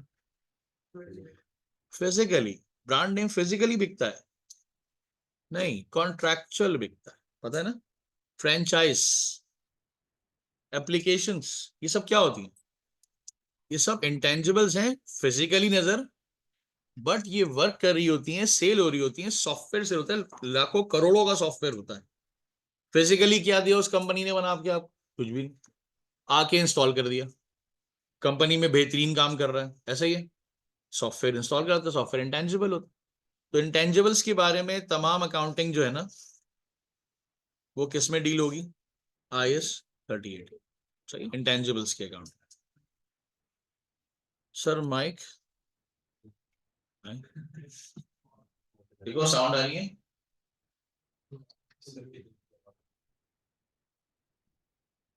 नहीं आई? देखो गौर से सुनो, आ जाएगी। अच्छा, अच्छा। इम्पेयरमेंट ऑफ एसेट, क्या ऐसा हो सकता है कि एसेट को सिस्टमैटिक तरीके से डेप्रिशिएट करने को तो हम सीखते आए ना बहुत पहले से, लेकिन क्या कोई नेचुरल डिजास्टर नाम की भी कुछ चीज होती है जो कि अचानक से हिट हो गई उसको, या कोई मार्केट डिक्लाइन आ गया, या कोई ऐसी चीज जो कि सर्टेन नहीं होती? क्या होती है? अनसर्टेन होती। उसने किसको हिट किया? मेरे एसेट को। मतलब जिस जगह पे गवर्नमेंट ने कहा था बेहतरीन जगह है, प्लॉट ले लो, फिर गवर्नमेंट ने कहा कि ये जगह इलीगल है। सही है। तो बताओ, जिसने ली थी तो करोड़ों की थी, फिर गवर्नमेंट ने कहा कि ये तो हमारी है, तो वो फिर करोड़ों से हजारों में आ गई। फिर गवर्नमेंट ने हमसे हजारों में ले ली वापस। कैसा? अच्छा जी, बहरहाल, तो इम्पेयरमेंट एक ऐसा वर्ड है अकाउंटिंग का, इसका मतलब होता है जब सिस्टमैटिक तरीके से डेप्रिशिएट हो चुकी हो, तो क्या टेस्टिंग से गुजार दो उसको। टेस्टिंग क्या होती है सर? जिस जगह पर वो प्रॉपर्टी, मशीन, इक्विपमेंट्स हैं, क्या वो उसी अमाउंट पे सही रिकॉर्ड है हमारी नेटबुक वैल्यू के हिसाब से, या ये और नीचे आ गया? क्या ख्याल है? आपने मोबाइल फोन खरीदा बड़ी चाहत से 1 लाख रुपए का, और एक और कंपनी ने 50,000 रुपए में सारे फीचर दे दिए। Is it possible? इसको कहते हैं मार्केट कंपटीशन। Market competition. अब आप अपना मोबाइल सेल करने जा रहे हैं, सही है, तो क्या होगा? मैंने 1 लाख का खरीदा, 2 महीने बाद मार्केट में लॉन्च हो गया 50,000, सेम फीचर्स, एक भी फर्क नहीं। अब क्या होगा? अब मैं 1 लाख का बेचने जा रहा हूँ, कितने का बिकेगा वो? 40 का। ये जो अचानक से आपको धचका लगा ना, इसको इम्पेयरमेंट कहते हैं। ये डेप्रिसिएशन नहीं है, ये इम्पेयरमेंट। मतलब कि किसी ऐसी वजह से एसेट का गिर जाना जिसके लिए आप मेंटली तैयार नहीं थे, तो अकाउंटिंग ने कहा इसका स्टैंडर्ड ही क्या कर दो, अलग कर दो। क्योंकि सिर्फ नॉन करंट एसेट टेंजेबल की वैल्यू नहीं गिरती सर, इनटेंजेबल की अपने आंखों से देख लिया हमने। मतलब कोक पेप्सी, KFC, मैकडोनल्ड्स, इसके लाइसेंस कौन खरीद रहा है अब? क्यों? क्यों बाइकआउट? बाइकआउट किसने किया? लोगों ने। कोई कैंपेन नहीं है, कोई गवर्नमेंट नहीं है, बाइकआउट लोग हैं। तो क्या हो रहा है? उनकी सेल गिर गई, इनके लाइसेंस की वैल्यू गिर गई, इसको भी इंपेयरमेंट कहते हैं। ये भी इंपेयरमेंट। वरना ये तो सर पे बैठते थे, मतलब 60-60 लाख या 5-5 करोड़ रुपए का लाइसेंस था इनका। जी। एक लाइसेंस 5 साल के लिए। फिर उसके बाद कहते हैं तो दोबारा रिन्यू कराना होगा, क्या होगा? नया रेट होगा अगले सवा का। सही है। तो इन सब की अकाउंटिंग इंपेयरमेंट में जाती है, चाहे टेंजिबल हो चाहे इंटेंजिबल हो। So this is no, it's not revaluation. Revaluation तो खुशी की खबर होती है। खुशी की खबर तो इसमें टेंजिबल्स में है। आपका एसेट की वैल्यू मार्केट में जिस जगह को भी पूछ नहीं रहा था, उस वक्त आपने वो फैक्ट्री लगा, फिर गवर्नमेंट ने उसको डिक्लेयर कर दिया it must B an industrial hub. अब वहां क्या लगना शुरू हो गई, और आप थे उसके पायनियर, सबसे पुरानी इंडस्ट्री आपकी थी, तो आपकी वैल्यू जाएगी शूट। इसको रिवैल्यूएशन, गवर्नमेंट ने कहा ये इंडस्ट्रीज अब यहां से जा रही हैं, इसके लिए नई जगह बनाई जा रही है। आप इंडस्ट्री को बेचने गए तो क्या होगा, कोई खरीदेगा नहीं, बोलेगा भाई यहाँ तो मना कर दिया गवर्नमेंट ने कि यहाँ इंडस्ट्री नहीं लगेगी, तो हम आपकी इंडस्ट्री क्यों खरीदें। सारी वैल्यू क्या हो जाएगी, फिर गवर्नमेंट को कंपनसेट करना पड़ता है थोड़ा बहुत, क्योंकि आपका लॉस बहुत ज्यादा हो जाता है इसके अंदर। बिल्कुल, पाकिस्तान की बात नहीं। अच्छा जी, इन्वेंट्री बहुत आसान टॉपिक है। बस ये ख्याल रखिएगा इन्वेंट्री में आपका पाला जो है ना फीफो और एवरेज से नहीं पड़ेगा, क्योंकि बच्चे बड़े हो गए। अब एनआरवी टेस्टिंग आएगी, ऑडिट, फिजिकल ऑडिट आएगा, सही है। और इसके अलावा मॉडल चेंज, फीफो से एवरेज पे जाना है, एवरेज से फीफो पे आना है, तो what should be the calculation, ऐसी चीजें, सही, इस तरह की चीजें आएंगी। और एग्रीकल्चर, अच्छा, इसको बायोलॉजिकल एसेट्स कहते हैं। आपको पता है कि ये जो प्लांट्स हैं लिविंग और एनिमल्स हैं, इसकी भी अकाउंटिंग,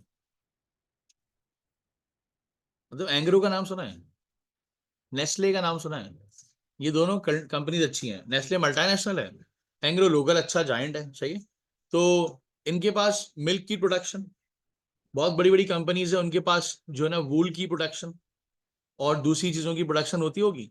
तो क्या इनके इसके फार्म्स और जगहें होती होंगी इनकी अपनी।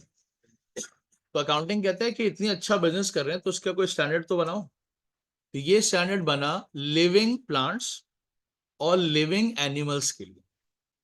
लिविंग प्लांट्स और लिविंग एनिमल्स, सर ये कैसे सोच सकता है।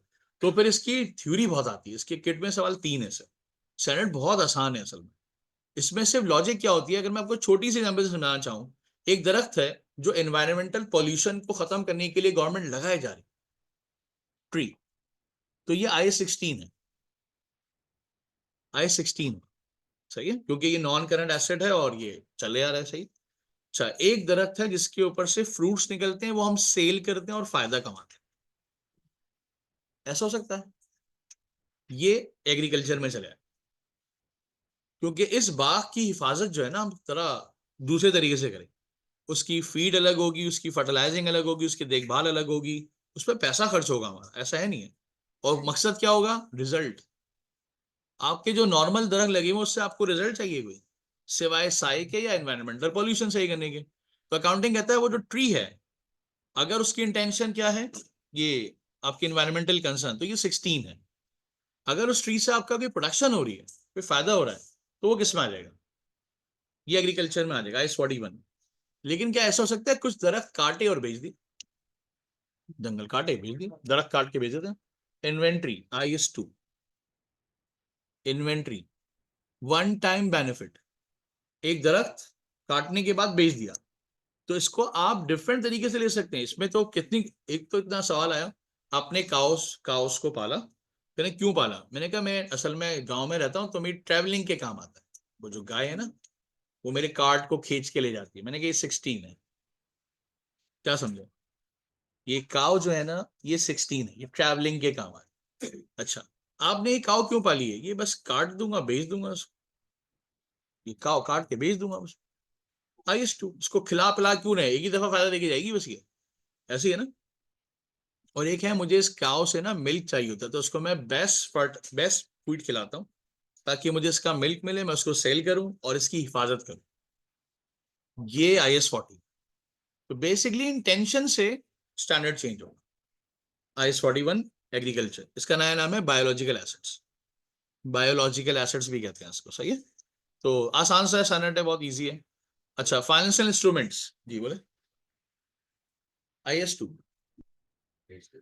ना, IS2 इन्वेंट्री, आपके लिए तो क्या हो गया, आप तो गोश्त को छोड़ते ही नहीं हो, IS2 काट दिया और क्या। वैसे भी गोश्त के लिए नहीं, वो अल्लाह के लिए करते हैं उसमें, तो उसमें IS कहाँ से ला रहे हो उसके अंदर। हाँ, तो वो बिजनेसमैन डालेगा ना, वो जो बेचने आया वहां से, सही है। तुम भी डाल लो तो मसला है, फ्रिज भर लिया कि मैं बेच दूंगा, बेचना मना है उसको, सही है। फाइनेंशियल इंस्ट्रूमेंट, फाइनेंशियल इंस्ट्रूमेंट में दो चीजें डील होंगी, हर तरह के लोन्स, हर तरह के शेयर्स, हर तरह के लोन। सर हर तरह के लोन्स तो पहले बार सुने। लोन्स की टाइप बताएगा कोई मुझे? Types of liabilities non current होनी चाहिए, लेकिन शायद याद हो। गुड, डिबेंचर्स, प्रेफरेंस शेयर्स, जबरदस्त हो गया। रिडीमेबल दोनों आते हैं इसके अंदर। और normal loans from banks, banks के जो लोन होते हैं, हर तरह के लोन्स ना यहाँ डील हो। प्रेफरेंस शेयर्स हो, रिडीमेबल और रिडीमेबल, लोन्स फ्रॉम बैंक्स हो या डिबेंचर्स हो, मॉर्गेजेस हो, इवन यहाँ डील हो। और इवन शेयर्स भी यही डील हो। मतलब ये स्टैंडर्ड जो है ना इसके लिए बनाया उन्होंने पूरा। प्लस रिसीवेबल्स वगैरह भी जो है ना, एक हम चीज पढ़ेंगे कि you can sell your receivable. सुना है कभी? सुना है? Sell your receivable, you can sell your receivable. Sales करते हैं हम बैंक्स को, डिस्काउंटिंग फैक्टर्स को। तो वो मैं पूरे पैसे नहीं देते मैं थोड़े कम पैसे देता। तो उसकी अकाउंटिंग सीखनी है कि उसमें फायदा है, नुकसान है, रिकॉर्डिंग कैसे होगी। तो इसको भी इस स्टैंडर्ड में डील किया जाए, रिसीवेबल्स को। सही है। अच्छा जी, मुझे बिजनेस करना है लेकिन मेरे पास पैसे नहीं है, तो बिजनेस हो सकता है कैसे? लोन भी नहीं दे रहा कोई, लोन भी नहीं दे रहा कोई। हाँ, दोस्त को घेरेंगे तो अलग बात है। तो हम सोल ट्रेडर से बाहर आ गए ना, तो कंपनीज में आ गए। लीज का कॉन्सेप्ट चल गया बड़ा जबरदस्त तरीके से। बैंक्स जो है ना, उनको कमाने का एक रास्ता मिल गया कि गाड़ियां उठाओ शोरूम से और लीज पे दे दो, क्योंकि इनकी जेब में एक साथ 50 लाख रुपए नहीं है पे करने के लिए। लेकिन हमारे पास लोगों के पैसे पड़े में 50 लाख की गाड़ी सस्ती उठाने के लिए। तो 10 गाड़ियां उठाओ सस्ती कंपनी से, कंपनी की सेल हो गई और लीज पे चला दो। लीज पे 45 लाख के बदले इसकी जेब से निकाल लो 60 लाख, 65 लाख। अच्छा, खुशी खुशी क्यों दे देते हैं? इंटरेस्ट है सारा ये। सही। क्योंकि per month 40,000 45,000 I can afford, but the salary of 2 lakhs। क्या ख्याल है? और मैं 50 लाख की गाड़ी के मजे ले रहा हूँ। मतलब कंपनी के अंदर प्रोडक्शन बढ़ाने के लिए उनके पास फिलहाल मशीन के लिए पैसे नहीं है, तो उन्होंने कहा भाई लीज पे ले लेते हैं। उसी के रिजल्ट से, उसी के रिवॉर्ड से उसका रेंट पे कर देंगे। अब यहाँ दो इंटेंशन, आपको रखनी है या आपको वापस करनी। लीज पे रखनी है या वापस करने की नीयत से ले रहे हैं, तो फिर वो लीज के स्टैंडर्ड के अंदर पूरा डिटेल में पढ़े। सही है। क्योंकि ये बड़ी इंपॉर्टेंट बात है कि आपकी कंपनी के तमाम एसेट्स आपके खुद के खरीदे हुए हैं या वो लीज पे। क्या है? तो लीज पे लेना सही है या खरीद लेना? देखिए, अगर आप कैपिटलिस्ट स्टेट में होते हैं ना, तो दिन के लिए इंटरेस्ट हराम नहीं, तो वो लोग कहते हैं भाई लीज पे। कैसे? जितना कमाएगा ना वो मशीन, उसी में से उसका रेंट क्या करेंगे, उसी में से उसका फाइनेंस भी पे कर देंगे। कोई मसला नहीं है, मतलब हमारी जेब से, बल्कि उल्टा जो प्रॉफिट एलिमेंट है वो जेब में चले जाएगा। वो इस तरह से सोचते हैं। और मशीन की मेन पावर्स यूज कर लो सस्ते पैसों में। मतलब 5 करोड़ की मशीन आपको 40 लाख के रेंट पे मिल गई, आप उससे करोड़ों कमाओ। क्या ख्याल है? उनका रेंट भी पे करो, उनका फाइनेंस भी पे करो, और उसकी मेन लाइफ गुजारने के बाद उनको वापस करो। ऐसे कॉन्ट्रैक्ट भी। उस मशीन की मेन एफिशिएंसी ली, फिर वापस कर दी, फिर दूसरी उठा ली। इस तरह से आपके सर पे वो इम्पेयरमेंट की झंझट, IS-36, अचानक से कुछ हो गया, आपका काम है सर, मशीन मेरी थोड़ी। बस कंट्रोल किसके पास है? तो फिलहाल मैं रिकॉर्ड करूँ, 4 साल के बाद में आपको वो मशीन वापस कर दूंगा, फिर वो आपकी हो जाएगी। फिर आप करना उसकी अकाउंटिंग, जब तक मैं करूंगा उसकी अकाउंटिंग। क्या ख्याल है? इस कॉन्ट्रैक्ट में एक रिसीवेबल साइड पे आ जाएगा और एक पेबल साइड पे आ जाएगा। आपके कोर्स में पेबल साइड की अकाउंटिंग है पूरी, क्योंकि हम ज्यादातर लीज पे एसेट लिया करें। फिर हम SBR में जाएंगे तो वहां पे आप एसेट देने वाले भी बनेंगे, सेलिंग द एसेट। तो फिर आपकी वो दूसरी वाली अकाउंटिंग भी आ जाएगी उसमें, उसको हम लेस और अकाउंटिंग कहते हैं। फिलहाल हम,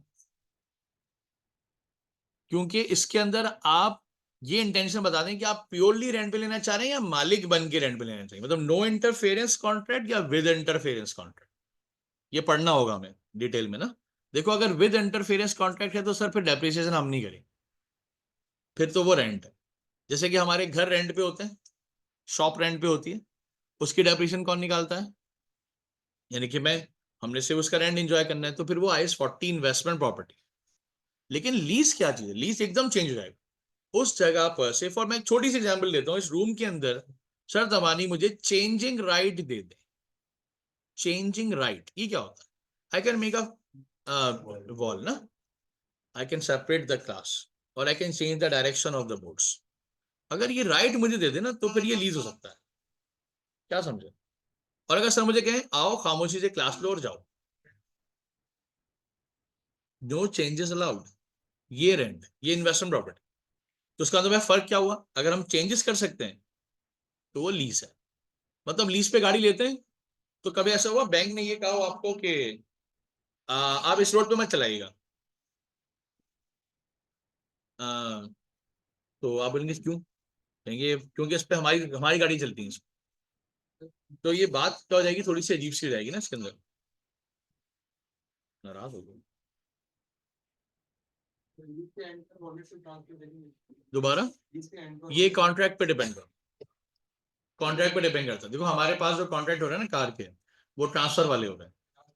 हाँ, तो वो ट्रांसफर वाले कॉन्ट्रैक्ट की अकाउंटिंग अलग है और नो ट्रांसफर वाली अकाउंटिंग अलग है। वैसे दुनिया में कम हो गई है नो ट्रांसफर वाली, वो कहते हैं ट्रांसफर करो भाई, तुम्हारी ये बेकार गाड़ी हम नहीं लेंगे, बड़ा खतरनाक मामला होगा। बिल्कुल ऐसे ही है। जब आपके पास राइट हो जाए ना चेंजेस के, अब डेबिशन किसकी जिम्मेदारी? इवन कैपिटल एक्सपेंडिचर किसकी जिम्मेदारी है? फिर ये आप करेंगे, फिर अकाउंटिंग थोड़ी सी ज्यादा हो जाएगी पहले दिन से। सही है। और रेंट भी देना है, रेंट भी देना है उसका। सही है। अच्छा जी, प्रोविजन। वैसे जो प्रोविजन हमारे जहनों में है ना, वो बैड डेट प्रोविजन, याद है कुछ? बैड डेट का प्रोविजन, या और कौन सा था प्रोविजन हमारा, टैक्स का प्रोविजन सुना है, वो बनाते थे नहीं। ये जो स्टैंडर्ड हम पढ़ेंगे ना, ये 37, इसमें हम कहेंगे provision for uncertainties which we are not mentally prepared but we want to prepare ourselves। Prudence concept याद है? प्रूडेंस कॉन्सेप्ट याद है? क्या था प्रूडेंस कॉन्सेप्ट में? Future expected losses must be recorded in the current financial year ना। तो इसके लिए ये IAS 37 बना हुआ है, इसके अंदर आपको फ्यूचर में क्लेम आने वाला है, केस होने वाला है, या केस हो गया आपका, अब वहां पर क्या होगा? केस हारोगे जीतोगे, पैसे देने या नहीं देने, पैसे मिलेंगे या नहीं मिलेंगे, इसकी अनसर्टेनिटी की अकाउंटिंग करनी पड़ती है। बस उसके अंदर भी परसेंटेज लगा देते हैं वो लोग कि कितना परसेंट चांस है कि यू विन और यू लूज, इसकी पूरी अकाउंटिंग होती है। और ये अकाउंटिंग ज्यादातर कहाँ चल रही है? जो कार सेलर्स है ना, उन वो सर्विस वारंटी देते हैं। किसी को याद है? शोरूम से कार खरीदे, वो आपको 2 साल की सर्विस देंगे। कोई अप्लायंसेस खरीदें, उस पर लिखा होता है 3 years पार्ट्स वारंटी। कोई AC खरीदें, उस पर लिखा होता है 12 years कंप्रेसर वारंटी। ऐसे सुना? ये जो वारंटी जो सर्विसेज है ना, इसके लिए कौन सा स्टैंडर्ड है? IAS 37 प्रोविजन बनाते हैं, क्योंकि हम अपने एक्सपर्ट को बुला के कहते हैं कि कितना परसेंट चांस है कि फॉल्ट आएगा, ऐसे प्रोविजन बनाते हैं। अच्छा जी, इसके अलावा टैक्स बहुत ही अच्छा, reporting, events after reporting period का मतलब है जब पूरी अकाउंटिंग हो जाती है तो ऑडिट होता होगा, पूरी अकाउंटिंग हो गई, ऑडिट के अंदर अगर मिस्टेक्स हुई हैं तो ऑडिटर क्या करवाएगा आपसे? तो उस स्टैंडर्ड में कैसे पता चलेगा कौन चीज सही करनी है, क्या चीज सही नहीं करनी? उसके लिए ये स्टैंडर्ड IAS 10, ये सिर्फ ये बताता है कि कौन सी मिस्टेक सही करनी है, कौन सी सही नहीं करनी। इसका काम सही करना नहीं है स्टैंडर्ड का, ये सिर्फ बताता है आपको। सही। अच्छा, टैक्स एक बहुत इंपॉर्टेंट है। टैक्स के बगैर, ये टैक्स इतना इंपॉर्टेंट स्टैंडर्ड है कि जब आपकी कंपनी लिस्टेड हो जाती है स्टॉक एक्सचेंज, इसको टैक्स रजिस्टर्ड भी होना होता है। आप एक ऐसा बिजनेसमैन बन जाए जो पार्टनरशिप है या सोल ट्रेडर है, उस पर शर्त नहीं है। पाकिस्तान में तो बादशाह है कि भाई रजिस्टर्ड होने की जरूरत क्या है, क्या ख्याल है? लेकिन अगर आप इंटरनेशनल लेवल पे जाना चाहते हैं और आप स्टॉक एक्सचेंज में लिस्ट हो जाते हैं, तो फिर आपको टैक्स अथॉरिटी से भी क्या होना पड़ेगा? रजिस्टर्ड होना पड़ेगा। तो फिर इसकी पूरी इनकम टैक्स अकाउंटिंग होती है। क्या ख्याल है? टैक्स साल के बीच में देना होता है? कब देना होता है? ईयर एंड पे देना होता है। देखो ईयर एंड पे कैलकुलेट होता है, याद कर लो, हम कैलकुलेट करेंगे, देना अगले साल होगा। सही है, आफ्टर ऑडिट, क्योंकि कैलकुलेट करना हमारी जिम्मेदारी है एज एन अकाउंटेंट, लेकिन कंफर्म तो टैक्स वाले ही करेंगे। और टैक्स वाले कब कंफर्म करेंगे? जब ऑडिटर कंफर्म करेगा। ऑडिटर 2 महीने भी ले सकता है, 4 महीने भी ले सकता है कंफर्म करने में। उसकी कंफर्म रिपोर्ट पे कंफर्म क्या पता चलता है? टैक्स पता चलता है। फिर वो हमारी टैक्स की अकाउंटिंग शुरू हो जाती है, जब हमने टैक्स ज्यादा बना दिया था या हमने कम, हम एडजस्ट कर लेते हैं उसको फिर। सही। और इसमें एक ऐसी अकाउंटिंग पढ़ेंगे शायद फर्स्ट टाइम, जिसको हम कहते हैं डेफर्ड टैक्स। ये एक ऐसी अकाउंटिंग है, क्या बताऊं आपको मैं, कि टैक्स वाले आपसे कहते हैं कि हम आपकी अकाउंटिंग ट्रीटमेंट नहीं मानते। अब उनसे बहस, सर क्यों नहीं मानते आप? कहते हैं ये अभी हुआ ही नहीं है। आपने अकाउंटिंग में प्रूडेंस कौन सा है, मर्टिलिटी कौन सा है, ये कॉन्सेप्ट सब लगा दिए उठा के, हुआ तो कुछ नहीं है अभी तक। तो मैंने कहा सर तो हो तो सकता है ना, मैंने कहा अभी हुआ तो नहीं ना, बहस क्योंकि कैसी होती। तो कहते हैं we are not allowing this treatment to the tax purpose. तो हमने सर क्या करें, कह रहे हैं दो अकाउंटिंग करो, एक हमारे हिसाब से, एक अपने हिसाब से, फिर दोनों को क्या करो, कंपेयर करो, और उसका जो डिफरेंस आ रहा है उस टैक्स का नाम रख दो डेफर्ड। अपनी अकाउंटिंग भी करो। अच्छा, जिस चीज में हमें कोई एतराज नहीं होगा ना आपको, हम आपको कह देंगे अलाउेबल फॉर टैक्स पर्पस। फिर आपकी अकाउंटिंग और हमारी अकाउंटिंग में कोई फर्क, तो हमें वो देखना होता है। वो वैसे आपके कोर्स में ना वो इशू बता देता है। जब आप कंपनी में जाओगे ना तो इशू टैक्स अथॉरिटी से मालूम करना पड़ेगा कि आपको हमारे कौन कौन से एरिया में एतराज है, ताकि फिर हम अकाउंटिंग करें उसके हिसाब से फिर। सही है। तो एक अच्छा, ये इसके बगैर सवाल नहीं बनेगा। मतलब IS-16 नोट कर सकते हो, और IS-12 टैक्स, इसके बगैर कंपनी अकाउंट्स का सवाल कभी भी नहीं बनेगा। मतलब ये दो स्टैंडर्ड आपकी ग्रिपिंग होने चाहिए बहुत ज्यादा। एक और चीज नोट कर लो, फाइनेंशियल इंस्ट्रूमेंट, लोन्स और शेयर्स। कौन सी ऐसी कंपनी जिनके शेयर्स नहीं होते? चलो, लिमिटेड कंपनी है ना, शेयर होंगे ना। और हमें तो पढ़नी ही पब्लिक लिमिटेड कंपनी है पूरे कोर्स में, तो शेयर्स तो होंगे। तो फाइनेंशियल इंस्ट्रूमेंट से तो जान नहीं छूटनी। और कोई कंपनी ऐसी जो लोन ना लेती हो? बहुत मुश्किल है भाई, सॉरी, बहुत मुश्किल है, बहुत मुश्किल है। हाँ, नामुमकिन नहीं है, हाँ जी। हाँ देखो, इसमें फाइनेंशियल इंस्ट्रूमेंट्स के अंदर सारी की सारी लोन्स और सारे के सारे शेयर शीट होते हैं, क्योंकि ये दोनों चीजों के बगैर कंपनी ऑपरेट नहीं कर पाएगी। तो बेसिकली हमारे तीन मेन स्टैंडर्ड्स तो सामने आ गए हमारे आज पहले दिन, कि IS-16 में टाइम लगेगा, फाइनेंशियल इंस्ट्रूमेंट में टाइम लगेगा, और टैक्स में टाइम लगेगा। लेकिन इस पे ग्रिप हो गई ना आपकी, जी बोले। नॉन प्रॉफिट हम पढ़ते ही नहीं, FR में ही नहीं है। FR में सिर्फ 2 नंबर की थ्योरी है आपकी, सही टैक्स के आखिरी पेज पे, उस पर लिखा हुआ है नॉन प्रॉफिट ऑर्गेनाइजेशन। क्या चीज?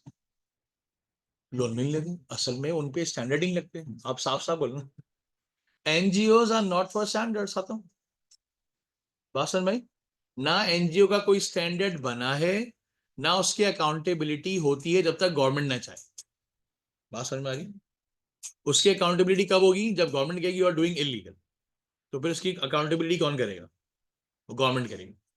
हमारी कंपनी के अंदर इलीगल होगा, शेयर होल्डर केस कर देगा, बोलेगा भाई ये गलत कर रहे हैं डायरेक्टर साहब, केस हो जाएगा उसके ऊपर। शेयर होल्डर पावरफुल होता है, डायरेक्टर पावरफुल थोड़ी होता है। सही है। तो NGO नहीं पढ़ते भाई, ये भी बता दूं, क्लियर कर दूं थोड़ा सा ना। सर आपकी कोर्स का कोई रोड मैप है? बिल्कुल मैं दूंगा अभी आपको बना के। और कंटेंजेंट लायबिलिटी अनसर्टेनिटी गुड हो गया। अच्छा जी, रिपोर्टिंग फाइनेंशियल परफॉर्मेंस, 11:20।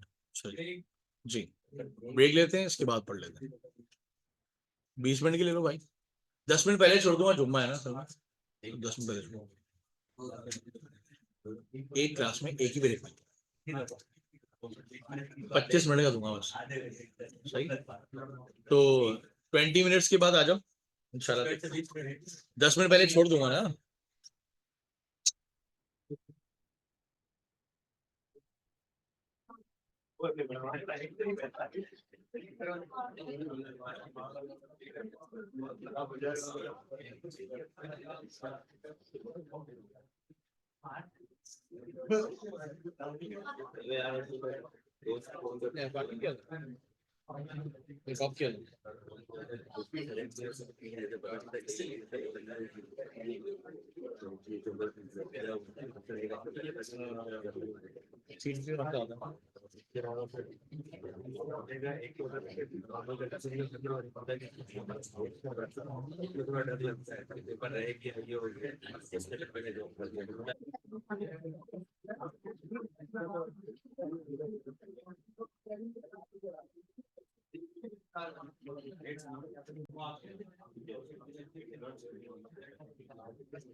कोई सवाल किसी के जन्म में? अच्छा, रेवेन्यू की टाइप बताओ, कितने तरह का रेवेन्यू कमा सकते हैं हम? सोचो। सेल्स मतलब रेवेन्यू किस किस तरह से कमाया जा सकता है, सोचो। अच्छा, ये इंस्टीट्यूट का रेवेन्यू है, ये क्या कहलाएगा? Service. Service a type of revenue. और हर तरह का रेवेन्यू मतलब जो आपके जहन में आ रहा है वो रेवेन्यू सोचें क्या क्या हो सकता है। इम्तियाज कैसे कमाता है? Imtiaz shopping mall, retail, trading, trading का रेवेन्यू है इसका, सही। हमारी सर्विस का रेवेन्यू। और रेवेन्यू सोचो कोई, बहुत तरह से है। एक्सट्रैक्शन मतलब किसी ने मिनरल्स को एक्सट्रैक्ट किया, सेल कर दिया, तो ये इन्वेंट्री IS2 के हिसाब से हेल्ड फॉर सेल वाला रेवेन्यू हो जाता है। फार्मिंग एक बिजनेस है, उसको भी रेवेन्यू कर सकते हैं। और मैन्युफैक्चरिंग, प्रोडक्शन, रेंट, शेयर्स में वो उसका तो डिविडेंड रेवेन्यू है। शेयर्स इन्वेस्टमेंट है, डिविडेंड रेवेन्यू है। डॉक्टर सर्विस प्रोवाइडर्स है, टीचर सर्विस प्रोवाइडर्स हैं, ये भी रेवेन्यू है, सही। कंस्ट्रक्शन, कंस्ट्रक्शन बड़ा इंपॉर्टेंट है इसके अंदर, क्योंकि कंस्ट्रक्शन का रेवेन्यू पहले दिन में नहीं आता। क्या ख्याल है? वो भी रेवेन्यू है। बैंक का रेवेन्यू है। हाउस रेंट, हाउस होल्ड का जो है ना रेवेन्यू है, वो अदर इनकम है। और बताओ। कमीशन इनकम है, गुड, कमीशन इनकम है। कुछ तो काम बिजनेस ही कमीशन पे कर रहे हैं, फूड पैंडा, सही है। और हाँ, बिल्कुल। Rent a car, rent a car is a business. लेकिन आपने कभी सुना नहीं होगा एक बहुत बड़ी कंपनी है जो रेंट अ कार चला रही है? कभी सुना है? वो कार बेचती तो है, ये सुना है हमने, लेकिन रेंट अ कार मुश्किल ही है, सही है। तो रेवेन्यू का स्टैंडर्ड जो है ना आपका IFRS 15 कहलाता है। इसमें हर तरह का रेवेन्यू डिस्कस करना है, फ्रॉम A to Z। असल में ये स्टैंडर्ड 2015 से पहले 4 जगहों पे टूटा हुआ था। कंस्ट्रक्शन का रेवेन्यू अलग होता था, और ट्रेडिंग का रेवेन्यू अलग, कमीशन का रेवेन्यू अलग। इन्होंने इसको मर्ज किया, मेहनत की, 3 साल लगे, क्योंकि स्टैंडर्ड ने कहा कि सारे रेवेन्यू अलग अलग क्यों पड़े हुए हैं, जबकि ये है रेवेन्यू की कोई ना कोई टाइप। तो उन्होंने इसको मर्ज करके 2018 में एक स्टैंडर्ड बनाया, दैट्स कॉल्ड IFRS 15, और आज तक चल रहा है। इट्स अ लेंदी स्टैंडर्ड, सही। कि समझ लो ये चौथा फेवरेट स्टैंडर्ड है कंपनी अकाउंट्स के सवाल के लिए। 3 में बता चुका हूँ। एक आपका I16 डेप्रिसिएशन, टैक्सेस और फाइनेंशियल इंस्ट्रूमेंट, ये 3 तो वो देगा ही देगा। चौथा उसको दिल चाहेगा ना तो रेवेन्यू में घुमाएगा। तो ये एक उसका एक चौथा फेवरेट स्टैंडर्ड है रेवेन्यू, क्योंकि हर कंपनी कोई ना कोई रेवेन्यू जनरेट करे तो उसको IFRS 15 की जरूरत पड़ेगी उसको, सही है, उसको कैलकुलेट करने के लिए। और एक चीज सुना होगा, अनअर्न्ड रेवेन्यू, डेफर्ड इनकम, वो आप इनकी इनकम में नहीं जा सकते, फिर वो आपकी लायबिलिटी होगी। मतलब आपने एक्स्ट्रा कमीशन उठा लिया पहले से, तो इनकम तो नहीं हुई ना। तो इस तरह से, या फिर आपने ऐसी चीज सेल की जिसके साथ रिटर्न भी जोड़ दिया, मतलब आप कह रहे हो सेल्स ऑन रिटर्न। क्या ख्याल है जी?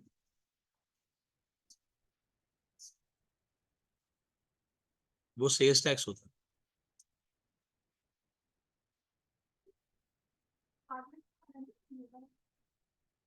देखिए वो क्लेम होता है, सेल्स टैक्स की अकाउंटिंग नहीं है, सही है। इनकम टैक्स की अकाउंटिंग। इनकम टैक्स क्या होता है? साल में एक दफा। सेल टैक्स क्या होता है? महीना, मंथली। और वो क्लेमेबल है, मतलब कस्टमर से निकालो, टैक्स अथॉरिटी को पे कर दो, जेब से नहीं जाता ना। वो अलग है, वो अकाउंटिंग में ही नहीं आता। अकाउंटिंग आती है उसकी, लेकिन वो अकाउंटिंग हम सेल्स टैक्स डिपार्टमेंट के लिए कर रहे हो। हमारी कंपनी में सेल्स टैक्स डिपार्टमेंट का ना एक्सपेंस रिकॉर्ड होता है, ना कोई और चीज रिकॉर्ड होती है, क्योंकि वो पैसा हमारा है ही नहीं। हम तो किसकी जेब से निकालेंगे और फिर किसको दे देंगे? तो खत्म हो गई बात, फिर हमारा तो नहीं है। इनकम टैक्स है, पूरे साल जो तुमने कमाया उस पर क्या दो, तो टैक्स दो हमें। उसका टैक्स रेट हर मुल्क का क्या होगा? अलग अलग होगा। उसको हम टैक्स रेट कहते हैं, टैक्स स्लैब कहते हैं उसका। अच्छा, कोर्स में टैक्स रेट चेंज करना नहीं है। SBR में है कि अगर इस साल के आखिर में टैक्स रेट चेंज हो गया तो क्या करेंगे, फिर हम क्या करेंगे, पिछले साल के टैक्स रेट को उससे एडजस्ट करें। फिलहाल नहीं है, आसान सा सवाल दिया हुआ है इसमें। अच्छा, गवर्नमेंट ग्रांट, ये एक अगेन एक ऑप्शनल स्टैंडर्ड आ गया। मतलब इज इट पॉसिबल कि हमें गवर्नमेंट की मदद की जरूरत पड़ गई, हम खुद कंपनी है बहुत अच्छी, लेकिन हम क्राइसिस में आ गए, और हमें हमारी कंपनी को बंद होने से बेहतर हम जब उस मुल्क की गवर्नमेंट से बात कर लेते हैं, शायद कोई मदद आ जाए। तो क्या ऐसा हो सकता है गवर्नमेंट हमें असिस्ट करे पैसों की सूरत में, इनकम एक्सपेंस की सूरत में, या एसेट्स की सूरत में, या कोई जगह या कोई इंटरेस्ट रेट लो करवा दिया हमारे लिए, टैक्स कम करवा दिया हमारे लिए, कोई बात कर लें। इन तमाम चीजों को डील करने के लिए गवर्नमेंट ग्रांट का स्टैंडर्ड बनाया है। सही है, यानी कि कंपनी अगर गवर्नमेंट के किसी मैटर में इन्वॉल्व हुई तो उसको कौन सा स्टैंडर्ड फॉलो करना पड़ेगा? गवर्नमेंट ग्रांट, IS 20 कहलाता है। सही है? तो मैं इसको ऑप्शनल क्यों कहता हूं? क्योंकि अगर कंपनी इन्वॉल्व होगी किसी मैटर में तो ये स्टैंडर्ड आएगा ना। मतलब ये बहुत दफा ऐसा होगा, आप कंपनी में सालों गुजर जाएंगे, रिटायर हो गए, कभी भी IS 20 की जरूरत ही नहीं पड़ी, क्योंकि हमने कभी गवर्नमेंट से असिस्टेंस ही नहीं ली। ऐसा भी होता है। सही है? इसीलिए इसके भी सवाल किट में 2 3 4 ऐसा थ्योरी आती है इसकी ज्यादा। अच्छा, foreign currency, is it possible कि हमारी रॉ मटेरियल बाहर से आती है, या हम फ्रीलांसिंग की बिजनेस में गए हुए हैं, या हम बाहर से लोन लेते हैं, इस तरह की कोई भी चीज, मशीनें खरीदते हैं, लैंड खरीदते हैं, प्रॉपर्टी लेते हैं, तो क्या दो मुल्कों की अलग अलग करेंसी प्रॉब्लम करती होगी? वहां पर कौन सा स्टैंडर्ड बीच में आता है? अगर आपकी सारी डीलिंग मुल्क के अंदर है, आपका जिंदगी में कभी इस स्टैंडर्ड से पाला नहीं पड़ेगा। क्या ख्याल है? मतलब एंग्रो है, एंग्रो अगर बाहर से कोई फर्टिलाइजर मंगवाती है और वो डॉलर्स में या पाउंड्स में आता है, तो उस ट्रांजेक्शन के लिए उसको कौन से अकाउंटिंग की जरूरत पड़ जाएगी? Foreign currency. लेकिन अगर मेरी पूरी कंपनी बाहर है, US बेस, एक पाकिस्तान में है, एक UK में है, इससे अलग अलग, तो ये बहुत इंपॉर्टेंट है, क्योंकि हर कंपनी को अपनी income statement balance sheet convert करनी पड़ेगी। What about Unilever UK? Unilever is the Pioneer, Unilever UK main है, लेकिन यूनिलीवर UK ने क्या गेम खेला? Unilever Pakistan, Unilever India, Unilever जो है थाईलैंड, ऐसे। अब क्या होगा, हर मुल्क की करेंसी अलग अलग। जब कंसोलिडेशन होती होगी कैसा होता होगा? कंसोलिडेशन की शर्त क्या है? Currency must be same. अब करेंसी का स्टैंडर्ड आएगा बीच में, वो उस मुल्क की पूरी करेंसी को UK पाउंड में पहले क्या करेगा, फिर जाके कंसोलिडेशन। कितना लंबा प्रोसेस है, हमारे कोर्स में नहीं है, SBR में पाला पड़ेगा। सही है? अभी कोर्स में कितना आसान है, single transaction currency issues. Single transaction क्या होती है? इन्वेंट्री मंगा ली, लोन ले लिया, मशीनें खरीद ली, प्रॉपर्टी इन्वेस्ट करवा दी, शेयर्स खरीद लिए, डिविडेंड आ गया, बस। इससे ज्यादा नहीं है। और ये आसान होती है क्योंकि करेंसी का रेट फ्लक्चुएट होता है। पाकिस्तान जैसे मुल्क में तो सुबह दोपहर शाम कुछ पता ही नहीं है। क्या ख्याल है? वरना ऐसे मुल्क भी हैं जहां पर उन्होंने फिक्स एक्सचेंज रेट रखा हुआ है। क्या मतलब? हमारा फ्लोटिंग है, तो फिक्स एक्सचेंज रेट की क्वालिटी क्या होती है? ये स्टैंडर्ड बेकार होगा, क्योंकि आपको करेंसी का लॉस ही नहीं होगा। कैसे? If I fix dollar to 250, if I am purchasing something और सेलिंग समथिंग, और वो चेंज भी ना हो, इसकी जरूरत क्या है? क्यों नहीं, सिवाय कन्वर्ट करने के। क्या ख्याल? अदरवाइज इतना फ्लक्चुएट होता है कि इस करेंसी का लॉस और गेन ये शुरू हो जाता है। क्या कहते हैं? मतलब आपने बड़ी मेहनत से 1000 पाउंड की चीज खरीदी और रेट चल रहा था पाउंड का 350, तो आपको पाकिस्तानी कितने का पड़ा होगा? ऐसी समझाने के लिए, 1000 पाउंड की चीज खरीदी बाहर से और 350 का रेट चल रहा है कन्वर्जन, तो मुझे 3.5 लाख की पड़ी। तो मेरी ट्रांजेक्शन कितने से पास होगी? 3.5 लाख से। वो लोग कितने से पास कर रहे होंगे? 1,000। ये बात समझ में आ गई? अच्छा, फिर जब मेरी 2 महीने बाद पेमेंट की डेट आई तो 390 हो गया। अब बताओ मुझे देने कितने हैं? कैसे? क्योंकि पॉन्ड चेंज हो गया, 350 से 390, तो मेरी जेब से पेमेंट कितनी गई? आई एम एक्सपेक्टिंग 350, मुझे देने कितने पड़े? 40 का लॉस हो गया। भाषण में इस लॉस को रिकॉर्ड कर, मतलब समझ लें बातों बातों में इसकी आधी अकाउंटिंग तो ऐसी हो गई। एग्जामिनर पे बॉन्ड है कि वो आपको हर दिन का रेट प्रोवाइड करे, मतलब एक लिस्ट ऑफ रेट देगा वो एग्जाम में। फला दिन ये रेट चल रहा था, फला दिन ये रेट चल रहा था, मुझे सिंपली क्या करना है, मुझे उस दिन का रेट उठाना है, कन्वर्ट करना है, कंपेयर करना। लॉस हुआ तो लॉस, गेन हुआ तो गेन। मतलब कोई मुश्किल है? बहुत इजी अकाउंटिंग है। इसीलिए पूरी किट में इसके 4 सवाल है, क्योंकि कोई कॉम्प्लेक्सिटी नहीं है इसके अंदर। सही है? अच्छा जी, ये तो सारे स्टैंडर्ड्स की बातें हो गई थोड़ी सी। और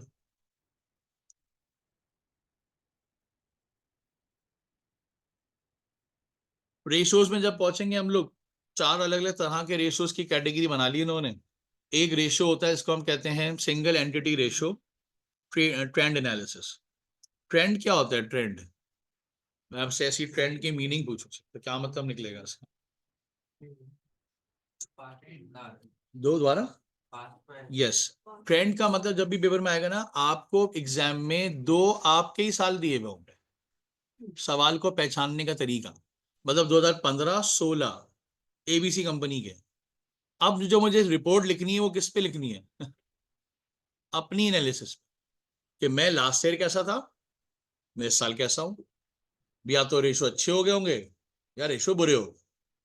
ये रिपोर्ट सबसे इजी रिपोर्ट होती है। क्यों बताओ? मुझे किसी और से थोड़ी कंपेयर करना है, मुझे अपने आप से कंपेयर। इसको लिखना भी आसान, इसकी वर्डिंग इजी, इसीलिए एग्जामिनर फेवरेट लिस्ट पे ये नहीं है।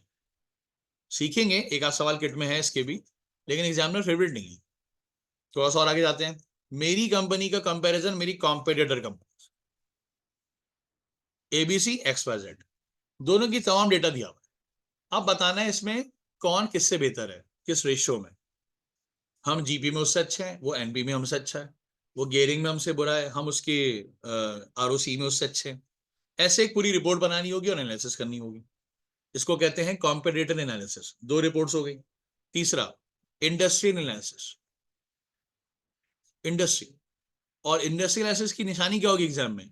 इंडस्ट्री के रेशियो ऑलरेडी निकले हुए होंगे कि आपकी पूरी इंडस्ट्री किस रेशियो पे चल रही है, और डेटा क्या दिया हुआ होगा? आपकी कंपनी का। आप सुकून से अपनी कंपनी की क्या निकालें? पहले रेशियोज निकालें पूरे, और अपनी इंडस्ट्री से कंपेयर करके बताएं आइदर हम इंडस्ट्री में अच्छे हैं, बुरे हैं, हमें रिजेक्ट कर देना चाहिए, हम बेहतर हैं। सारी इंडस्ट्री डिक्लाइन पे चल रही है, मैं बहुत अच्छा चल रहा हूं तो मुझे रुकना चाहिए। क्या ख्याल है? पूरी इंडस्ट्री बहुत अच्छी चल रही है, मैं बुरा चल रहा हूं क्योंकि मेरे मेरे जाइंट सामने आ चुके हैं, मुझे छोड़ देना चाहिए। क्या ख्याल है? और अब जो सबसे फेवरेट आने वाला है वो है कंसोलिडेशन विद रेशो। ये आज का एग्जामिनेशन फेवरेट हुआ हुआ है, कंसोलिडेशन विद रेशो। मतलब कि मेरी ग्रुप के अंदर कंपनी नहीं थी तो मैं सिंगल एंटिटी था, फिर मैंने कंसोलिडेट किया। कंसोलिडेशन में क्या होता है? फिर वो दो हो जाती हैं, तीन हो जाती हैं, याद है? तो आंसर्स क्या हो जाते हैं? चेंज हो जाते हैं, ऐसे ही। जबकि कंसोलिडेशन क्या है? सिर्फ प्रेजेंटेशन है, इट्स नॉट रियलिटी। क्या उस मुल्क से वो कंपनी के एसेट उठ के आ जाते हैं मेरे मुल्क में? नहीं आते। सिर्फ बुक्स क्या होती है, और मेरी कुछ नई फिगर सामने आ जाती है। हम ग्रुप एंटिटी शो कर रहे होते हैं कि हम सिंगल ऐसे हैं, और ग्रुप में कंपेयर करना होगा आप सिंगल में अच्छे थे या आप ग्रुप बन के अच्छे हो गए। तो समझ में आया? आप सिंगल में अच्छे थे या ग्रुप बन के अच्छे हो गए। आपको ग्रुप बनाना नहीं है डेटा सारा बना हुआ मिलेगा, रेशो का सवाल है। लेकिन अब क्या कहते हैं, अगर आप ग्रुप नहीं होते तो आपकी कंडीशन अच्छी थी या ग्रुप बनने के बाद बेहतर हो गई? तो इसकी अच्छी बात क्या है इस क्वेश्चन की, जब भी ये पेपर में आता है ये कैलकुलेशन के साथ आता है, जब आपसे वर्किंग करवाता है। तो अच्छी बात है, रेशो की खुश्क रिपोर्ट जो है ना मार्क्स कटवाती है। और जब कंसोलिडेशन के साथ आती है तो क्या कहती है, 8-9 मार्क्स तो आपको कैलकुलेशन में दे देगा। जरा रीवर्क करो, जरा कैलकुलेट करके दिखाओ। बचे कितने? 11 या 12। इसकी रिपोर्ट लिखना आसान है मुश्किल? 20 नंबर की रिपोर्ट में सोचना बहुत है, और 12 नंबर की रिपोर्ट में सोचना कम है, तो जल्दी बन जाएगी रिपोर्ट। तो ज्यादातर कंसोलिडेशन वाली रिपोर्ट ही आ रही, वो मेरे हिसाब से ये बहुत अच्छी हैं। लेकिन अगर आपका कंसोलिडेशन स्ट्रांग है ना, आप आराम से नंबर ले जाओगे कैलकुलेशन वाले। क्योंकि कभी कहेगा हमने खरीदी, फिर कभी कहता है हमने बेच दी। हो सकता है ना भाई? पहले आप थे कंसोलिडेट, अब आप हो गए सिंगल एंटिटी। तो रिपोर्ट में क्या पूछेगा, आप कंसोलिडेशन में अच्छे थे या आप सिंगल एंटिटी बन के क्या हो गए, बेहतर हो? क्या आपका ये बेचने का डिसीजन सही था या आपके बेचने का डिसीजन गलत? क्या ख्याल है? अब सोचो, रेशो की कितनी भी वैरायटी है, जब तक हमारी कोर्स पे ग्रिप नहीं होगी हम कैसे करेंगे? तो we have to grip the course ना फर्स्ट। रेशो का मसला नहीं है। रेशो की जब एक पूरी क्लास तो ऐसी होगी जिसमें सिर्फ आप डिबेट करेंगे मुझसे, और हम पॉइंट्स लिखेंगे, जर्नल पॉइंट्स जो होते हैं कि जीपी रेशो की अच्छी बातें क्या है, बुरी बातें, आरओसी की अच्छी बातें क्या है, बुरी बातें, ये सब पूरी रिपोर्ट बन जाएगी कम से कम हमारे पास। फिर जैसा सवाल आ गया वैसा पॉइंट डाल दिया उसमें। तो मैं उसको कहता हूँ प्रोटोटाइप रिपोर्ट, मतलब हर सवाल पे फिट होने वाली रिपोर्ट। कैसा है, क्योंकि हम इतनी सारी रिपोर्ट 20-25 के करीब रिपोर्ट पढ़ेंगे आपकी ना कोर्स, लेकिन मैं 20-25 याद नहीं कर सकता क्योंकि हर रिपोर्ट की अपनी वैरायटी। लेकिन क्या मैं एक जर्नलाइज रिपोर्ट याद करके जा सकता हूँ एग्जाम में? आ जाए कुछ भी मेरे सामने, जैसी जीपी रेशो आएगा मुझे पता है जीपी रेशो की अच्छाइयां इस जगह पर होती हैं और इसकी फॉल्स जो है ना यहाँ होती। तो जैसा सवाल आएगा वो पॉइंट मैं लिख दूंगा उसमें। क्या ख्याल है? यानी कि ratio is not a bad point ना। अब सोचो जिस स्टूडेंट के 100 में से 100 आए, उसने रिपोर्ट की रेशियो में भी कोई गलती नहीं की होगी ना। 100 में से 100 तो जस्टिफाइबल ही नहीं बनता, ऐसा है नहीं। मतलब लास्ट अटेम्प्ट में जिस स्टूडेंट के 100 आए उसका क्या मतलब है? मतलब एग्जामिनर ने चेक किया, फिर चेक किया, बार बार चेक किया, लेकिन उसको उसमें कोई गलती। और फिर अच्छी बात यह है कि थोड़े से वो बायस हैं इस मामले में, तो उन्होंने कहा सही है, अगर पाकिस्तान से रिजल्ट आता है, पाकिस्तान से रिपोर्ट आती है, पोजीशन तो आ जाए। क्या ख्याल है, चेंज भी कर सकते थे। क्योंकि 100 में से 100 जो है ना वो थोड़ा सा माइंड कभी भी एक्सेप्ट नहीं करता, मतलब कि नॉट अ सिंगल मिस्टेक ना, मतलब रिपोर्ट ऑफ रेशियो लिखने में गलती हो जाती। 94 भी बुरे नहीं है, 98 भी बहुत अच्छे मार्क्स हैं, लेकिन इसके अंदर कहने की गलती हुई ना रिपोर्ट लिखने में। लेकिन 100 तो जस्टिफाइबल नहीं, लेकिन इसका मतलब 100 आ सकता है, ये मानते हैं। अगर आप सही लिख रहे हैं एग्जामिनर क्यों काटेगा? तो मैं आपको ट्रिक सिखाऊंगा कितने पॉइंट किस वक्त लिखने हैं। नेगेटिव मार्किंग नहीं है, नेगेटिव मार्किंग नहीं है, तो फिर वो मार्क्स काटेगा कैसे? एक्स्ट्रा पॉइंट के मार्क्स काट नहीं सकता, वैलिड पॉइंट उठाना जरूरी है उसके लिए। ऐसा नहीं कि अगर मेरे किसी रेशो के 3 पॉइंट्स बनते हैं और मैंने 4 लिखे हैं तो उसने कहा 4 क्यों लिखे, ऐसा नहीं है। तो मैं राइट वाला काट दूंगा क्योंकि ये पाकिस्तानी बोर्ड नहीं है, हाईएस्ट मार्क्स वाला सवाल काट देंगे अब क्यों लिखा है एक्स्ट्रा। ऐसा थोड़ी होता है। वो कहेगा हम बेस्ट 3 चूज करेंगे, आपको मार्क्स दे देंगे। बहुत अच्छा है। इसका मतलब एक्स्ट्रा पॉइंट हम लिखेंगे, लेकिन कब? जब हमारा पेपर अच्छा हो जाए। एक्स्ट्रा टाइम होगा तो मैं आपको बताऊंगा कब कब एक्स्ट्रा पॉइंट लिखना होता है उसके अंदर। सही है। और कोई चीज इसके अंदर? ये तो मुझे रेशियो के बारे में बताना इसलिए भी जरूरी था ताकि माइंड बन जाए। रेशियो हम शुरू में नहीं करते, हम रेशियो या तो बिल्कुल mid of the course start करेंगे, स्लो स्लो पेस पे ना, ताकि जब तक कोर्स एंड हो रेशियो पे भी ग्रिप हो। सही है। पहला फोकस हमेशा कुछ स्टैंडर्ड्स के बाद कंपनी अकाउंट्स है, 2 सवाल, फिर आपको होमवर्क, फिर 2 सवाल, ऐसे करके कम से कम 7-8 सवाल हम करेंगे। 8 सवाल तो मुझे करवाने ही करवाने हर सूरत में। उसकी वजह ये है, एंड से 8 सवाल करेंगे ना तो 24 सवालों की प्रैक्टिस हमारी क्लास में ही हो जाएगी। समझो, 8 कंसोलिडेशन के, 8 कंपनीज के, 8 रेशोस के। बाकी जो सवाल है आप घर पे करते रहो। वो जो स्टडी है बाय, फिर इसी से के पेपर्स आते हैं उससे करो, पास पेपर करो, एग्जामिनेशन के पेपर करो, आप कोई मसला थोड़ी है उसके अंदर। सही है।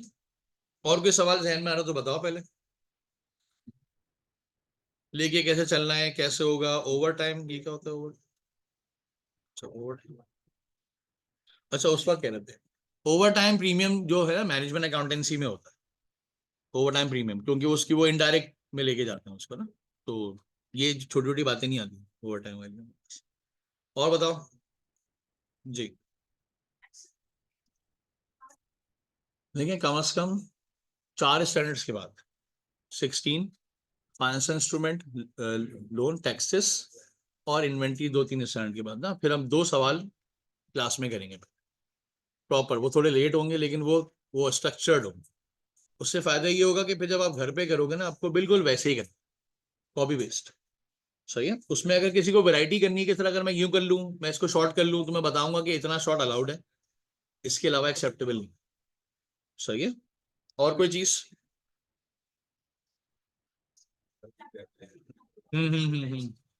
बिल्कुल बिल्कुल बिल्कुल ऐसे। मतलब क्लास के अंदर जो है ना एसीसी का प्लेटफॉर्म है, वहां प्रैक्टिस प्लेटफॉर्म की जगह होती है सर, उस पे करना है। हमें घर के एक्सेल पे और घर के वर्ड पे नहीं करना है। सुन लो, ये हमारी आदत बिगड़ जाएगी। इन्होंने बनाया है सॉफ्टवेयर लिमिटेड फीचर, एसीसी ने। तो लिमिटेड फीचर जब घर पे भी करेंगे क्लास पे भी करेंगे, तो जब एग्जाम में बिल्कुल वही सॉफ्टवेयर सामने आएगा ना, तो आप वहां पे हैप हैजर्ड नहीं होंगे कि कौन सी की कहाँ जा रही है, कौन सा वहां पे उसमें कॉलम और रोज ऐड करने का ऑप्शन नहीं है उसमें कॉलम ऐड नहीं होती, उसमें फॉर्मूलाज नहीं लगते बहुत सारे। तो जब लिमिटेड फीचर सॉफ्टवेयर आप करेंगे यहाँ क्लास में तो आपको आदत होगी। घर पे भी उसकी प्रैक्टिस करेंगे। कट पेस्ट है, चलो ये मान लिया, और लिंक बनाना है, ये सब कुछ ऑप्शंस हैं उसके अंदर, सही बिल्कुल। लेकिन बहुत सारे ऑप्शन नहीं भी हैं उसके अंदर। और कोई सवाल? सवाल कैप्लान बीबीबी दोनों से करेंगे, दोनों के सवाल करेंगे, ऐसी बात नहीं है। आईएएस देखो, इन्फ्लेशन का स्टैंडर्ड में ना पूरे किट में एक भी सवाल नहीं है पहली बात तो, और 2 नंबर का सवाल अगर आ गया तो आ गया। तो बिल्कुल आखिरी क्लास में मैं इन्फ्लेशन की अकाउंटिंग बता दूंगा कैसे होगी, वरना बुक में कहीं है नहीं वो डिटेल में ना। देखें, यहाँ पे जो है ना कोशिश करें सब लोग स्टडी टैक्स, स्टडी हब जो है ना उसकी थ्योरी तो जरूर पढ़े, और जब स्टैंडर्ड एंड हो जाए ना तो उसके क्विज कर ले जाके, मेरा मशवरा है छोटा सा। उसमें जो क्यूरीज हो ना वो आके मुझे बताएं।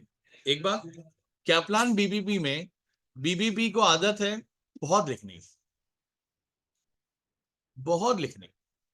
मतलब वो कहता है बच्चा पास ही होना चाहिए, तो अगर तुम्हें एक्स्ट्रा नॉलेज चाहिए तो ये लो, ये लो। आखिरी लाइन खाली क्यों जा रही है, यहां भी लिखूंगा मैं। सीधी सी बात है, कैप्लान इतना बड़ा फॉन्ट, इतनी बड़ी बुक, 4 पेज पढ़ के बच्चा कहता है बहुत पढ़ लिया, उसके 4 पेज बीबीबी का 1 पेज होगा, इतना छोटा फॉन्ट है बीबीबी का। सही है, फिर बीबीबी की टर्म्स, फास्ट फॉरवर्ड, समरी सब बताता है, हाईलाइट करता है ना इसको। कैप्लान फोकस करता है प्रैक्टिस मटेरियल पे, बेहतरीन। थोड़ी सी बात समझाई, टेस्ट योर अंडरस्टैंडिंग, थोड़ी सी बात बताई, टेस्ट योर अंडरस्टैंडिंग। क्वेश्चंस बड़े जबरदस्त। बीबीबी पूरा चैप्टर पढ़ लिया, 2 सवाल। सर इतनी सारी बातें तो पढ़ाई थी, समझ तो गए ना, एक प्रैक्टिस क्वेश्चन भी दे दें। तो कैप्लान के लिए प्रैक्टिस बहुत जबरदस्त है उसकी।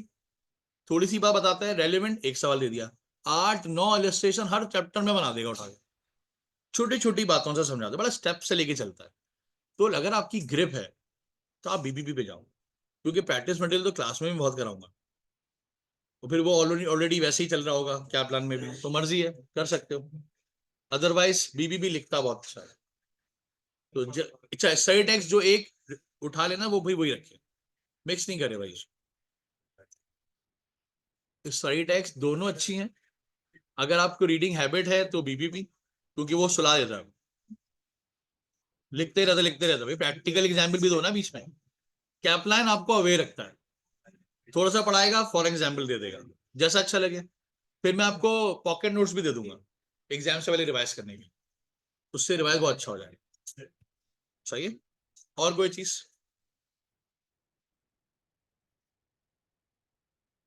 देखो, हाँ, कोई जरूरत नहीं है कहीं से पढ़ने की, स्टडी है बहुत। हाँ हाँ बिल्कुल ऐसे ही कर सकते हैं। मतलब बहुत ज्यादा ना जाए उसके अंदर, मैं नोट्स दूंगा, वो भी बहुत हो जाता है, जरूरत नहीं है इतना जाने की उसमें। और देखिए, एक तो ये अनाउंसमेंट है आपकी, मंडे को क्लास है 3 से 6, 3 से 6, नोट कर लो क्या। मंडे को क्लास है 3 से 6, सही है। और उसके बाद ट्यूसडे को है, थर्सडे को है, एंड फ्राइडे।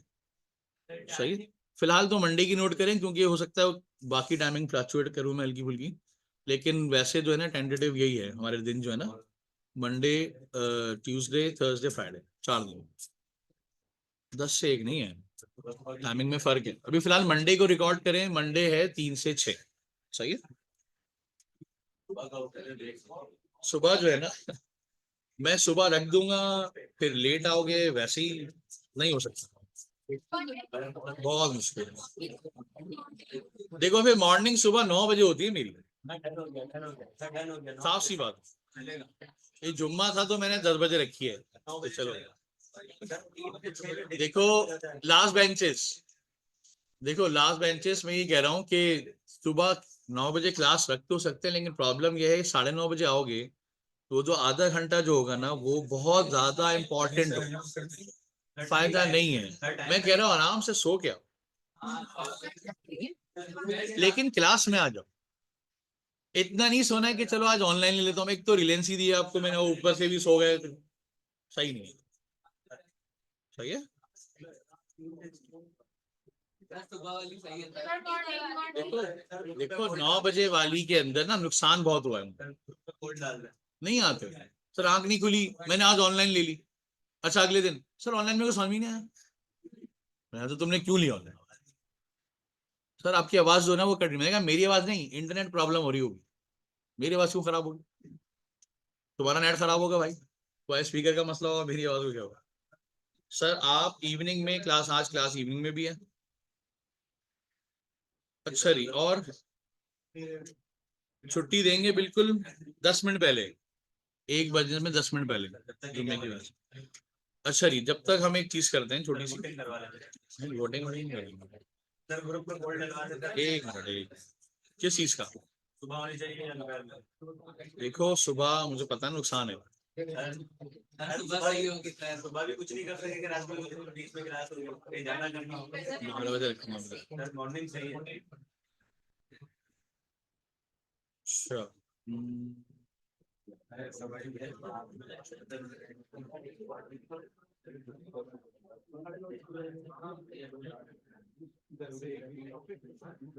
देखो सबसे छोटे स्टैंडर्ड से इसलिए स्टार्ट कर रहा हूँ ताकि थोड़ा सा ना नोहा हो जाए कि एफआर स्टार्ट हो गया और मुझसे किट के सवाल सॉल्व हो रहे हैं, कॉन्फिडेंस बढ़ाने के लिए। वरना अगला स्टैंडर्ड मेरा 16 है, IS2 के बाद 16 है हमारे पास।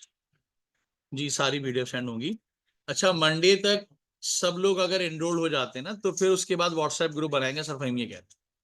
क्योंकि बार बार फिर स्टूडेंट अगर और लेट अगर ऐड होगा ना तो फिर हम बार बार फाइल्स कैसे उसमें भेजेंगे फिर। सही। तो मंडे तक इसको फाइनल करेंगे, तो फिर मंडे के बाद में सब आपको बुक्स फाइल्स नोट्स भेजना शुरू कर दूंगा। सही है। अच्छा जी।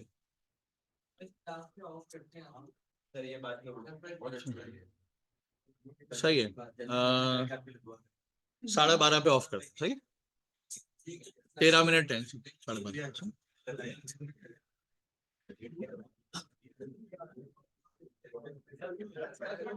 अच्छा जी। तो देखो ऐसा तो कोई नहीं कि एफआर पढ़ के क्या करेंगे। ये बात सर दिल की बात, अभी अभी मैंने थोड़ा टाइम कम किया तो कह रहे हैं सर 10 मिनट में क्या पढ़ेंगे। ये बात अब मैं कहूंगा एफआर पढ़ के क्या करोगे भाई, तो छोड़ ही दो। ये इश्यूज है। सही है थोड़ा सा। तो ये कर लेते हैं, अभी कुछ पढ़े नहीं भी तब भी ये बता दो कि कोई ऐसी कोई क्यूरी है, ऐसी प्रॉब्लम है जिसका ख्याल रखा जाए। देखो आपकी पेस जो है ना उसके ऊपर मेरी पेस चलेगी, आपकी स्पीड पे चलेगी। अगर आपने मुझ पे छोड़ दिया तो कोर्स 1 फरवरी को भी खत्म हो सकता है। सही। बात समझे थोड़ी। आप मेरे पेस पे जो है रखेंगे तो कोर्स 1 फरवरी को खत्म हो जाएगा पूरा, आपको 1 महीना 10 दिन मिलेंगे पढ़ने के लिए। लेकिन आप फिर सोचते रहेंगे कहाँ से पढ़ूं। इससे बेहतर है कि आप जरा ढंग से पढ़ें, आपको कम घर पे पढ़ना पड़े, ज्यादा यहाँ पढ़ लें आप, और वो जो अंडे ब्रेड के काम है वो भी करते रहे, उसके प्रॉब्लम ना हो। सही है। इसलिए कोशिश करूंगा यही सब कवर हो जाए। जी। क्या चीज? हाँ 4 days, 4 days in a week class होती है। टेस्ट क्लास में नहीं, आपको अनाउंस हो जाएगा और हर 2 स्टैंडर्ड के बाद मैं क्विज रखवा दूंगा। सही है। 10 तक तो वो पास हो जाएगा, लिखना पड़ेगा फिर रिवीजन भी करना है। ये भी है। कौन सा आखिर में? हाँ आखिर में ही कर सकते हैं, वो शुरू में नहीं हो सकता, सॉरी है। नहीं देखो कोर्स में कोई अमेंडमेंट नहीं है, एक बात, कोर्स में कोई चेंजेस नहीं है क्योंकि सितंबर 2024 के अंदर चेंजेस हो गई। हर सितंबर में ना चेंजेस आते फाइनेंशियल रिपोर्टिंग। टैक्स की अप्रैल में आती क्योंकि उनका टैक्स ईयर है ना वो, तो वो लोग अप्रैल में लेके आते हैं, तो फिर वो जून में इनेक्ट होता है। हमारे आती है सितंबर में। तो सितंबर में सिर्फ इतना ही हुआ था कि उन्होंने कुछ नाम चेंज कर दिए थे और कुछ टर्म्स बदल दी थी। और लास्ट सितंबर में काफ़ी चेंजेस की थी उन्होंने, क्योंकि कंसोलिडेशन में 2 मेथड्स थे, फे वैल्यू और प्रोपोर्शनेट। तो उन्होंने कहा था हम प्रोपोर्शनेट भी एग्जामिन किया करेंगे, हमने कहा कोई बात नहीं, वो भी करवा देंगे। जबकि एक किट में उसका एक भी सवाल नहीं था। तो हम क्योंकि प्रोपोर्शनेट पढ़ाते रहते थे पहले, तो हमने किट के सवाल को कन्वर्ट कर दिया किसमें, प्रोपोर्शनेट। कोई मसला नहीं, हर सवाल प्रोपोर्शनेट से भी हो सकता है कंसोलिडेशन। और इसके अलावा एक IFRS 5 कहलाता है जिसको हेल्ड फॉर सेल कहते हैं। वो कह रहे थे इस पे हम बड़ा सवाल भी दिया करेंगे, full flash question 20 marks. Otherwise वो अगर फुल फ्लैश आ जाए ना तो उसमें थोड़ी झंझट होती है। कैसे? जो बिजनेस आप बंद कर रहे होते हैं ना उसकी इनकम स्टेटमेंट अलग बनानी होती है, और जो बिजनेस चल रहा होता है उसकी अलग बनानी होती है, तो दो दो इनकम स्टेटमेंट बनती है। फिर बैलेंस शीट उसकी बनती है जो कंटिन्यू हो रहा है। तो ये सवाल लेंदी नहीं लग रहा सुनने में आपको? एक को बंद करना है, उसकी सारी अकाउंटिंग करनी है, फिर जो चल रहा है उसकी अकाउंटिंग करनी है, और प्रोपोर्शनेट का ख्याल रखना है क्योंकि जुमले अजीब। आपकी जो सेल लिखी हुई ना उसमें 20% बंद होने वाली की सेल है, आपकी जो कॉस्ट ऑफ सेल है ना उसमें 15% बंद होने वाले की कॉस्ट ऑफ सेल। तो आधे टाइम तो इसी बात पे निकल जाता है कि मेरी जो चलने वाला बिजनेस यानी कंटिन्यूइंग बिजनेस की कितनी सेल्स है और जो बंद हो रहा है उसकी कितनी सेल है। तो ये सिर्फ लेंदी होता है, ये हार्ड नहीं होता। लेकिन उन्होंने कहा है कि अब हम ये सवाल जो है ना वो 20 मार्क्स में भी दे सकते हैं। लेकिन अगर ये आ गया ना सवाल एग्जाम में तो ये सवाल लेंदी तो होगा लेकिन ये हार्ड नहीं हो सकता, क्योंकि इसमें इतनी टाइपिंग है कि आपकी सोच है। इसको सवाल को हल्का बनाना पड़ेगा, स्टैंडर्ड्स क्या करने पड़ेंगे, इसको कम करने पड़ेंगे, मजबूर हो जाएगा। इसीलिए कह तो दिया इन्होंने, इसीलिए मैंने इनकी 2-3 सवालों की प्रैक्टिस भी करा दी स्टूडेंट को, जबकि सवाल नहीं थे किट में। तो सिमा से लेके आ गए सवाल, उसकी प्रैक्टिस करा दी। अब वो पूरा 2 घंटे निकल गए उसको प्रैक्टिस करने में, लेकिन एक आइडिया सामने आ गया। तो सही है, हम ये छोड़ के थोड़ी जाना है, बार बार थोड़ी देना है, हमें हर चीज़ पता होनी चाहिए फर्स्ट डे को। तो ये उन्होंने बात कही थी, उसके बारे में कहा था। और कोई चेंजेस नहीं आए जो इस सेप्टेम्बर तो कुछ भी चेंज नहीं आया। तो अब अगर जो भी चेंज आएगा फाइनेंशियल रिपोर्टिंग में 25 सितंबर को आएगा, 2025 का। तो आपकी किट भी वैलिड है, बुक भी वैलिड है, फिर भी मैं आपको लेटेस्ट भेजूँ जो अभी की आएगी September 24 के बाद की आएगी, बहुत अच्छा हो जाएगा आपके लिए। और कोई चीज जहां जहां जिसकी लाइकनेस है ना मुझे बता दो भाई, अभी भी पेस का इशू आता है बता दो, पेस आप रोकोगे मैं नहीं रोकूंगा। मैं आपसे पूछता रहूंगा भाई ये बात समझ में आई, और सर मैं चौथी दफा पूछूंगा कैसा अजीब सा लगेगा, लगने दो अजीब सा, कॉन्सेप्ट क्लियर करो, क्या ख्याल है, आपको फायदा है इससे, सही है। और कोई चीज हेलो बिल्कुल सिखाएंगे, बहुत सारी चीजें चलाना सिखाएंगे आपको, सही है। और कोई सवाल, इंशाल्लाह कोशिश करें कि नेक्स्ट क्लास तक इनरोल्ड हो जाए ना, ताकि हम जरा प्रॉपर पेस के हिसाब से चलें। मैं पहला स्टैंडर्ड आई शुरू करवाऊंगा, थोड़ा जल्दी खत्म हो जाएगा, शायद लास्ट क्लास में ही खत्म हो जाए, मंडे को ही खत्म हो जाएगा, ज्यादा बड़ा नहीं। उसके किट भी सॉल्व करेंगे, उसके पास पेपर भी देखेंगे, पूरा ही बंद कर देंगे इसको, सही है। फिर 16 शुरू, सही है। कोई सवाल इसमें किसी को, सही है।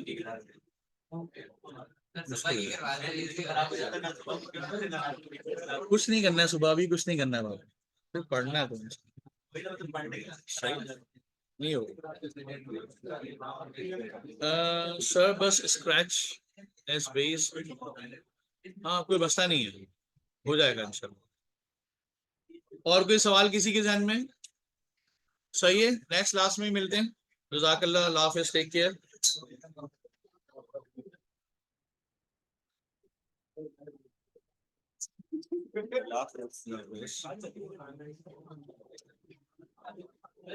जी फैजान बताइए क्या काम है।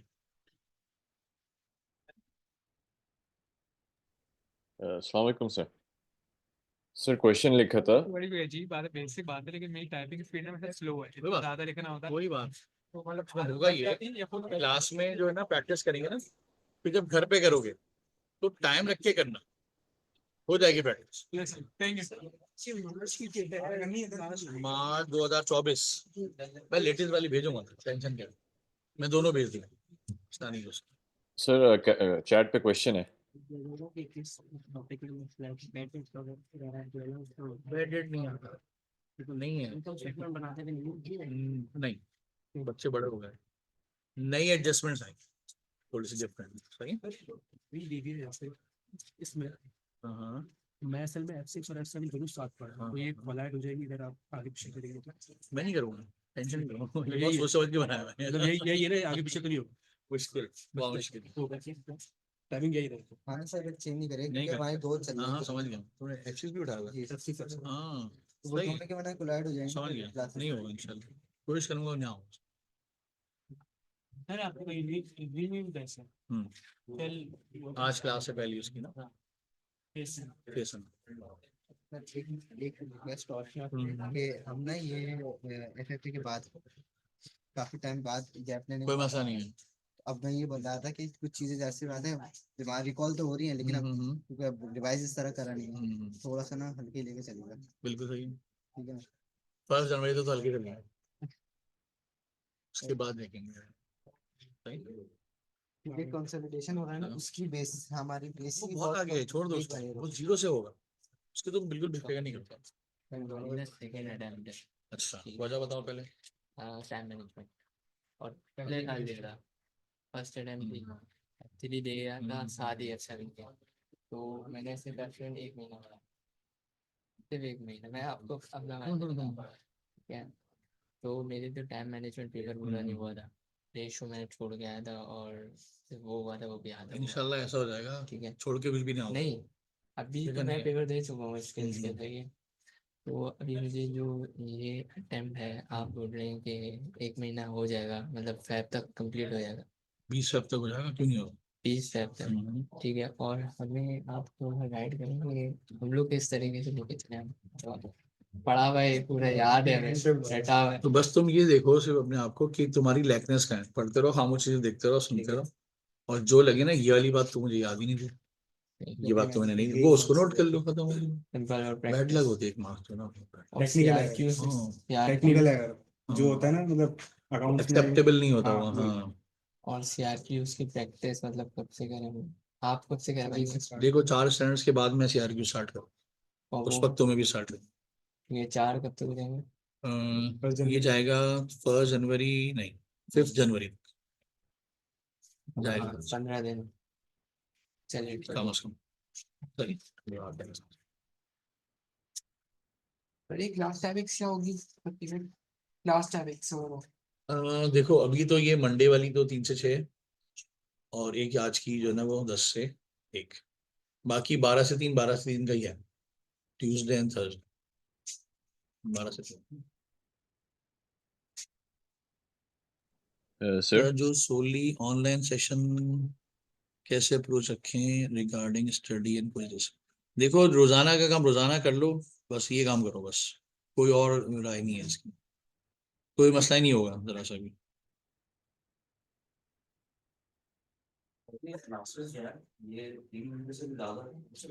नहीं, असल में मैं नहीं आता ना, बच्चे बेहोश हो जाए, घर भी जाना है, क्या ख्याल है? तो भाई ढंग से पढ़ो, थोड़ा सा पढ़ो, सही है। वो 5-5 घंटे की क्लासेस में कुछ समझ में नहीं आता। सर आप कह रहे थे कि मैं सारी प्रैक्टिस क्लास में कराऊंगा। हाँ हाँ हाँ, वो जब जब पढ़ लोगे देखना कैसे होती है प्रैक्टिस। कब है? क्योंकि एमडी में तो ये नहीं कर रहा हूँ। देखो मसला ये है, ये मेरा हैबिट है, ये सबका हैबिट नहीं है। तो जब क्लासेस चलेगी ना तो अंदाजा हो जाएगा कि ये चलता कैसे है। ऐसे समझ में नहीं आएगा, जब पढ़ोगे समझ में आएगा। सही है।